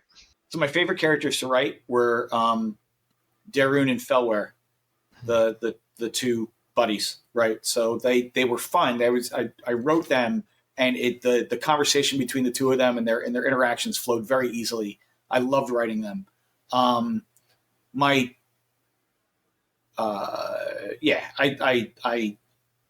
really had a good time writing those people, and I actually think that they came across as real between the two of them. The other thing that, if I was going to answer the question in terms of like from a character perspective, Dinadek is me. Dinadek is the planner, the consensus builder, be meticulous, do the best you can beforehand, carry the weight of all the mistakes you've ever made, but don't let it kill you. You know what I mean? Like constantly looking at things to do better. It's just, he was a very easy character because he's just me with the same height, a bigger beard. Like that's, He's got hair on his head. But yeah, he totally does, because he's a hero. No, that's a good call out. And I could definitely see like, oh yeah, I relate to Dinadek in a lot of ways there. That's a good call out. Appreciate it. All right, let's go over and go through what makes you the angriest or saddest, sort of the biggest emotional response. And let's start with Felix on this one. Not sure if mine's a weird one, but honestly, the one that I was kind of like, oh, damn, was after they had, claimed their home back and such. It was kind of that memorial they had set up with all the keychains of all the fallen brethren that had sacrificed themselves to take this back. And I was sort of, having been to a lot of those memorials during my time when I was deployed, like, yeah, it's a somber moment, and it's a punch in the gut reminder of what happens in warfare. And so that's sort of like when I was just reading that, I was just like, damn. And mention it almost looked like a starlight, a field of like all the just a visceral reminder of all the clan members they lost trying to take this back. That just made my heart sink a little bit. So, Dave, what was your most biggest emotional response? I'm pretty dead inside, so this is always a hard one. Probably the I'll say this is kind of the saddest moment of like that's the reality is when Danek is seeing Fel after that battle and has lost his arm, and he's kind of because Fel and Danek didn't really interact. Yeah, they had the moment earlier at the pub right at the beginning, but they didn't really interact, so you didn't really see that. But I think he felt more for his brother's loss, seeing Fel no longer have an arm, and he's going to be sent away, and I think that was. He was taking. It wasn't just his clansman hurt here; his brother's affected here. So that was point because it wasn't a big moment. It was just like he was visiting the wounded, and that was there. So that's what I would say. Erasmus, I think this is a testament to the kind of story we have, where it's sort of a go-along adventure. I have a hard time picking a moment in the story, but I feel like I got angry at all the points Mike wanted me to get angry. Like every time the Imperials are being oppressive and unfair, it really riled me up. And every time the Abyssal Dwarves were being callous with the lives of their subjects, isn't even the right word, their slaves, it sort of got my blood up a little bit. So, and I was happy to go along for the ride and be angry when Mike wanted me to be angry. It's a good call out. Ben. So I'll echo Felix. That was probably the most emotional aspect of it. I never really got like angry per se. Like I got riled up at points and got the blood pumping. But as far as angry, it was such a triumphant ending that it kind of wiped out all of the bad things that happened in a way. But I will say another thing that got me was the Abyssal Brothers when Z was mourning when he sees his brother die, because that is the definition of a toxic relationship. And yet even in a toxic relationship, there is grief. And you know me, I love the complicated stuff. I love this is wrong, but also, right? And so the toxic relationship, even when that toxic relationship is ended, there was some codependency. There's some real feelings that come in there. And the fact that is something that's captured in a tie-in novel to a tabletop board game or war game is something that I was really intrigued by and really connected with, because I was like, yes, just because something's wrong doesn't mean that you don't have complicated feelings for it, right? And so that would probably be my answer. I think I will throw in very similar to what you said, Ben, with the toxic relationship with the brothers, in that Zareen easily could have won that battle. Like that battle was still 100% winnable, and he throws the entire battle away to pick up his dead brother's body and flee. Just abandon everything, and everyone gets abandoned, and he goes back home. Obviously you don't want to be rooting for the good guys, but you're like, that's a stupid decision. What are you doing? And the response of that's terrible, but obviously that's a result of their toxic relationship and who they are. So yeah, that was the why? But okay, yeah, no, that's what you're doing. Part of that for me. You know what I just realized? Danek actually had a moment exactly like that earlier in the book too, but he didn't run over to Danessa. I've only just clicked on that now. So it's quite interesting to see the opposite kind of reaction. He went into rage mode, which it has its own downsides when he thought Desa was dead, and he just flipped on. He kind of spaced out for a bit, and he was about to go, but then he got snapped back with Tordek. I think it was like, no, you got to stay on the course here. Right, and that's the key, right? Is that I'm so glad you picked up on that, because that was I just clicked on it right now. Sorry, mate. Fantastic, right? It's that in the moment when Dinadek is going to he's going to do something intensely rash, he has somebody there to stop him. He has someone there to go, this is important. Right now is important. Stay with me. And Zareen has none of that. He has none of that. And so he makes the intensely selfish, rash decision because there's no one there to even in that moment, the minute Alborz is gone, he can't be moderated, right? There's no one else because they choose to sever themselves from any accountability, right? And that's the downside of that, right? So I'm so glad you picked up on that. It's for the Whistledwarfs is about them and their life and how they're feeling. It's not about anyone else. They don't care about the people they're leaving behind because they only care about themselves.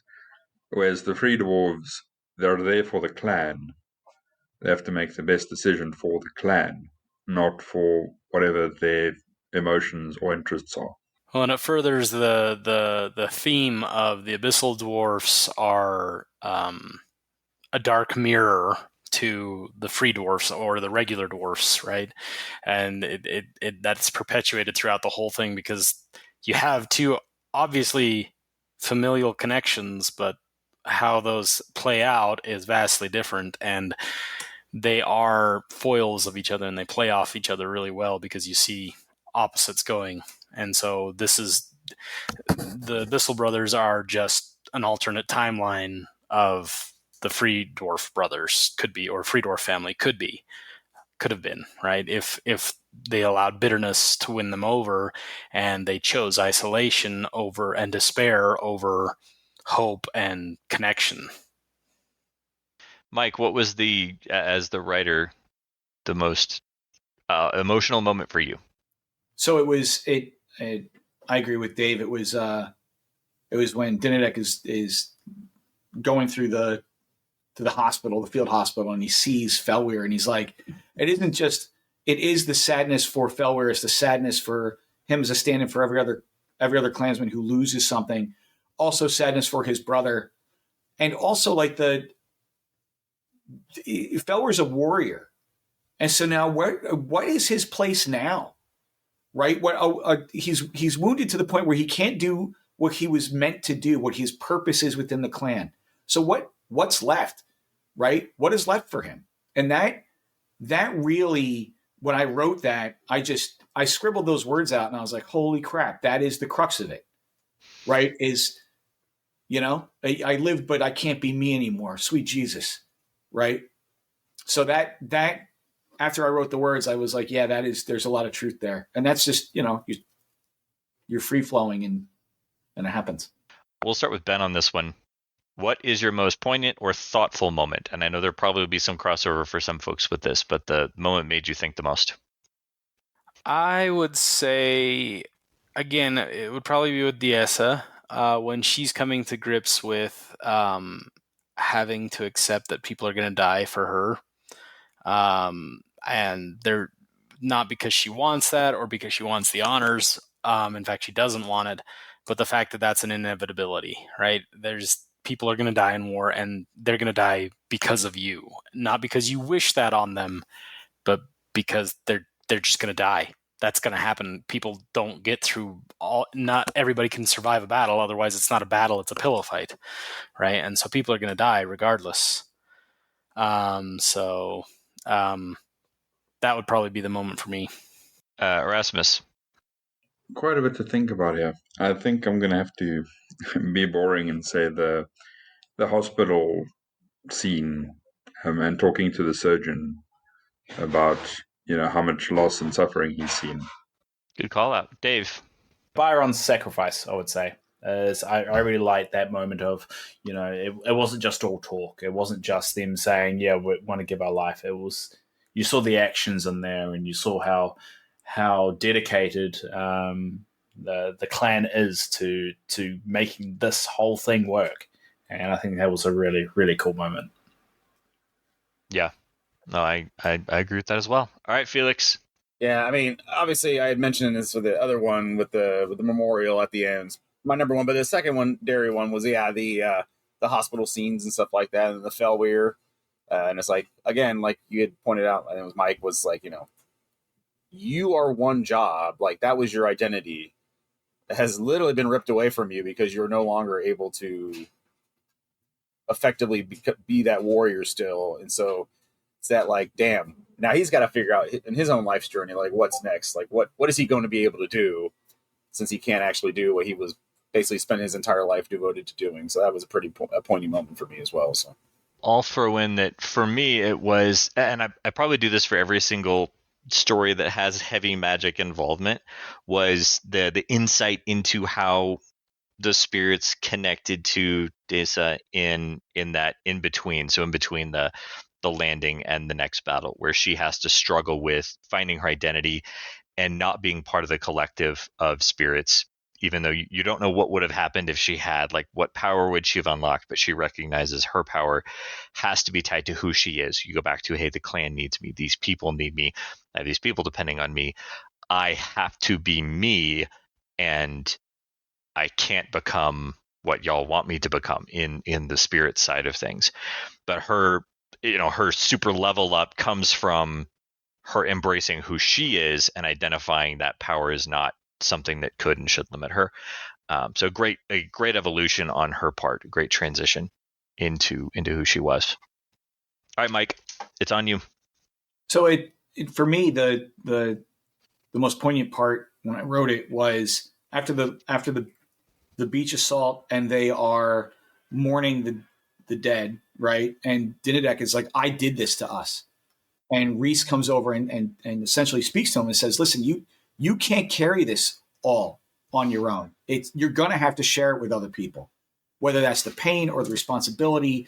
And by sharing it and spreading it amongst all of us, it will allow you to be a better leader. Because I think a lot of people come back and we're taught as men to be islands and to carry it stoically. And it's like, dude, you can't do that. Some things are too big. You'll break, right? You have to share, right? That's what that community is for. That's what friends are supposed to be there for. It's what good family, real family structures. That's what they're there for. Your support network's there to help you carry the weight of whatever awful thing you're going through, and you need to be reminded of that, right? Because he was taking all the planning on himself and all the stuff and all the negative stuff. You can't do that. Let's jump to the last question in the quickfire, which is, what were you surprised by? So, Dave, we'll start with you. What were you surprised by in the story? I was surprised that the Worm Lord didn't play as big as a piece that I thought he was going to be. But also surprised by a little bit of the world building, such as the Helwig clan being proficient in breeding mastiffs. That was actually quite surprising that's now a piece of canon. Also, we learnt another bit. Capriax is looking at is another abyssal dwarf who is the Lord of Jaren's Bridge, which is, I like those little tidbits. I know it sounds lame to some people, but I love little kind of world building things like that. So that surprised me how unexpected some of this lore stuff came through. But really just the Wormlord of how little in the story, and it was more about those siblings for the entire story. I kind of expected their father to come back in a more kind of permanent fashion. So I guess I was surprised by what didn't happen, but not in a bad way. All right, Felix, what were you surprised by? Well, considering I read most of this book while battling a chest cold and on NyQuil and DayQuil and all this stuff, basically everything was a surprise for me at this point. But I think that not having the Wormlord playing a bigger role was kind of like, oh, okay. I would have thought like you would have had the kind of like it was sort of like the Gandalf at the it's daylight of the third day or whatever. Like, yeah, it's kind of like that moment. But I thought there was kind of like, oh, that's it. They just went off and just left without a whole lot more discussion. But it was kind of that was probably the more surprising thing. I was like, okay, just expected more. But Erasmus, what were you surprised by? I was surprised by the Immortal God falling apart. I was not expecting that. And it's a very interesting sort of window into how Abyssal Dwarves work, where it's not you call on the power of Agrafol and she does your thing. It's you have to be selfish and self-important enough to take leadership and then get people to devote themselves to you and then she gives you power that you can pass on, right? Like, you have to be selfish and willing to sacrifice others before a Grelfall's going to do anything for you. And that setup is, I think, a lot of what drives that society. Ben, what was your most surprising moment? So I'm going to piggyback on something that Erasmus, you may have given me an idea that might, factor into future Abyssal Dwarf things. But so, what happens is really your fault. But the idea of the Immortal Guard falling apart is an interesting idea, because in order to have that happen, as you stated, somebody needs to be so dedicated to an individual. So maybe the path to being an Abyssal is not just selfishness, but maybe blind obedience or blind deference of that free will, right? That not wanting to make decisions, and so therefore, and not have accountability, and that leading to it, because there has to be some kind of dedication for someone to become an Immortal Guard, whether that's I don't want to die, or I want this person to be the one that's responsible, and I don't care what it happens, as long as this idea that I have keeps going. So maybe fanaticism might be a path to the Abyssal way of life as well. Apart from that, I'm gonna say the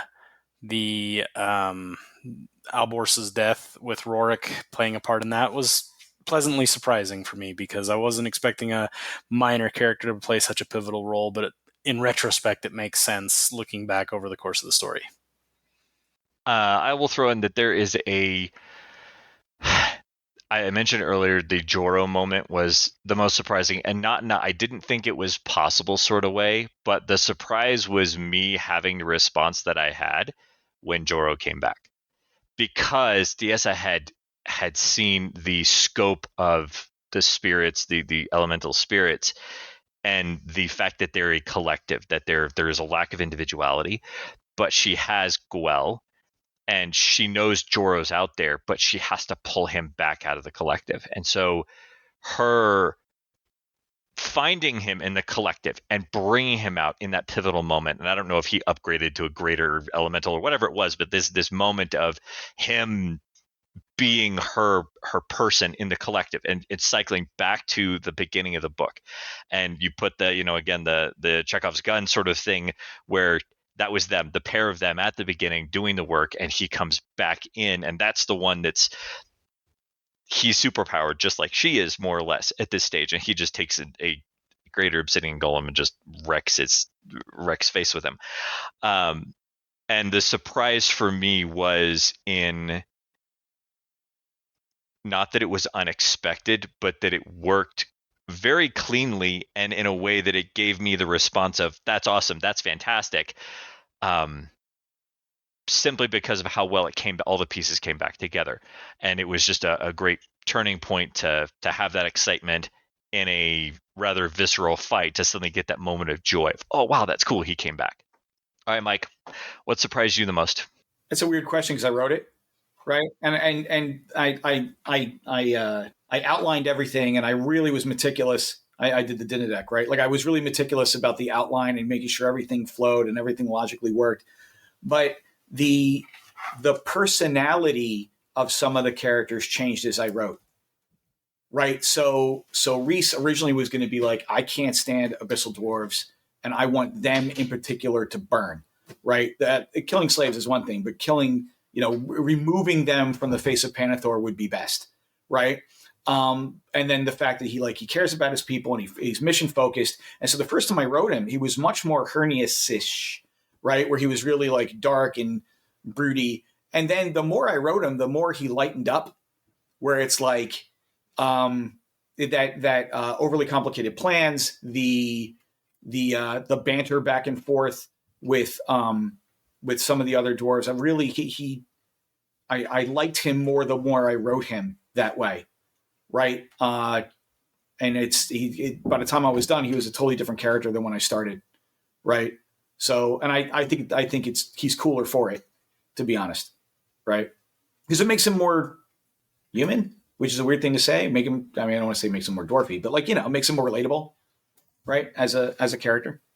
I will say every author has always had a surprising thing about their books, and they're all kind of always different. So it's great to hear you were writing a character that ended completely differently than you thought he was, and that was a surprise. That's cool. That's a good thing. All right, so we're going to step into the final phase before we wrap things up. There was a couple of questions folks had about what's next, and I know this is where we need to look at Mike and let Mike talk a little bit just about what the future holds. So are we going to see more Clan Damus, or is this sort of just letting them go, at least for now, and not circling back? What's the future holding? What's a good way to put this? You're not going to see any Clan Damus for a while. Mostly because dwarf saturation is a thing, right? Like, if I write another novel and then Ben writes another novel and I write another novel and Ben writes another novel, then half the novels are going to be dwarves. And if you don't like dwarves, I'm sorry, you don't like Kings of War. So I'm stepping away from that. And probably when Ben is done, then I'll go back. I have a sequel all sketched out, all the characters written, all the plot points done. It's all set and ready to go. But there's no room in the timeline for me to write it. And it's centered around not just the Damus clan and surviving during the maelstrom of stuff that happens in Ben's novels during the retaking of Halpy writ large, but also from Raccoon slaves, from their perspective, right? Because in a world where the Abyssal Dwarves are getting pulled over, it's like, well, I don't need to be your slave anymore. So now I guess I'm just Radkin, right? And so I have a whole treatise on that. But I'm not going to write that. I'm going to write right now. I'm actually I'm waiting for the contract to come in, but it should be in by the time this comes out, to write the novel I mentioned earlier about an ogre and his Red Goblin sidekick, right? And so that'll be I have that sketched out. I'm 5,000 words in. I keep rewriting the ogre voice. I like it. The goblin I got figured out. He's nailed. He's great. The ogre is cool. I have an understanding of who he is, but when I write him, he sounds derivative of. First time I wrote him, he sounded like Conan the Barbarian. I'm like, that's not right. So I'm trying to write him again. I'm trying to get the voice for him correct, and then I can carry it through to the rest, because that's all sketched out in Raider Rock too. But that'll be done by the end of this year, and then we'll see when it gets published. That's awesome. I will be ready to pre-order that one as soon as it can be, because I love that idea. I think I've said in our interview earlier this year, or last year, I guess now, that I love the idea of a book about ogres who don't read, and like the whole concept of something that doesn't have a written history, but here's the written history, or at least part of it is a great thing to go on. Anybody else have any thoughts on transition for Free Doors moving forward? I know it's a big open-ended question, but Ben, I don't want to put you in the place of saying what's coming up, or Dave or Felix throwing into what you think ought to happen, but any other thoughts before we step into the closing phase from the Free Dwarf perspective? Yeah, I was gonna check in, Mike, with the ogre book. I think it's going to be quite interesting to see how that evolves and change, and because that will be the first time we're really establishing what ogres are like in Panethor. Of like, you normally what's the stereotypical ogre, the savage, the dumb, all that kind of stuff, and that will be. I'm really excited to see that perspective. I think going forward with Free Dwarfs, I mean, we do have Ben's trilogy that needs to be completed, so I guess I'm looking forward to the next book, into the War of Stone, and just to see where we all land and how the timeline kind of goes, because I mean, right now, we don't really know what the story of Harpy is. Or are they going to get fully retaken? Are they going to be partially retaken? I'm really looking forward to where we're going to land with that. I'll give just a really brief update on that. The second book just went through its first round of edits, and it's moving along pretty good. So be on the lookout. The other themes that I was going to explore is I was actually going to have Felweir as one of the main characters in the second book, right? And just, how do you fit in the world? And then also, when you've taken your hold and you have as many male dwarves that have been lost, and you have cultural, social norms about what females do and what males do, but you don't have exactly enough people to man the walls, what does that do to your society, and what do you have to give up, right? So in Honor's Price, it is, what is the price in terms of like lives and lives and treasure and status and honor. But then in the second book, it was really going to be like, what is the indelible changes that are happening to our clan, to survive, right? And I think I'm totally going to explore that when it makes sense. I love that. It's a great thing to explore, both from a lore perspective, but also I'd love to see, female ironclad units. Like the idea of free dwarves having to use an alternative means to put soldiers in the field that anyone else has ever had to do, and what that means for them. What does that look like? How does that feel? Great thing. All right, any other final thoughts? Because I'm going to shift into the closing before we do that. All right. Well, then let's go ahead and start closing things down. If you have not, I know Dave is everywhere as far as the Kings of War information and putting things out there, but kingsofwarwiki.com has full overview of Honor's Price and all the characters. It's great. That it's Abyssal Dwarves when the enemy is Abyssal Dwarves, and it's really just two names because they don't have friends. They don't have allies, just two people. That's it. But it's really cool. Go through the wiki, take a look at it, and if you can, donate to help Dave expand it more and get into some of the other things that Mantic does into the world of Firefight and stuff like that. So, and if you're curious, we do have warpathuniversewiki.com and also manticgameswiki.com. So I've got a lot more wikis going on. But if you're interested in just seeing a map, just go to kingsofwarwiki.com/megamap.png. And don't do it on your phone because it will eat up your phone. It's a very large file, but pretty much it's a mega map of everything, including a lot of the locations that are actually in this book, including Mount Drozen. So if you type that in, it will load up and you can give it a check. And the idea is I'm going to slowly add to this. So every time I do a little tweak on Photoshop, I upload a new file to it. So yes, it may look a little bit choppy here and there, but over time, I'll flesh that out. Go to the wiki, do that. Also, if you've listened to the story thus far and still haven't bought the book somehow, I don't understand you, but go get the book, read the book, and then, of course, we'll wait for Mike's next book and Ben's next book in continuation to that. If you have gotten Honor's Price and read it and you haven't gotten Pride of a King, get Pride of a King and read Pride of a King so you're ready for the next step in the dwarf cycle of things. But I believe that's it. Any other thoughts from anybody before we wrap things up here today? No, just thank you, right, for burning 4 hours of your life, right? Recording this with me, guys. I really appreciate it. And thank you, everybody who's listening. And yeah, awesome. Yeah. Thanks to the whole cast. A lot of great insight, and I appreciate you guys spending the time so that everyone can understand more about what's going on. And until next time, everybody listening and all the folks here, keep countercharging. Thanks for listening, and we'll see you next time on Countercharge. Please let us know what you thought of the show by emailing us at counterchargepodcast@gmail.com, on Twitter at countercharge15, or by commenting on the Countercharge Kings of War podcast Facebook group. If you enjoy the show, you can help others find out about it by leaving positive reviews on iTunes. Until next time, keep countercharging. Music is a composition of Kevin MacLeod and is licensed under Creative Commons.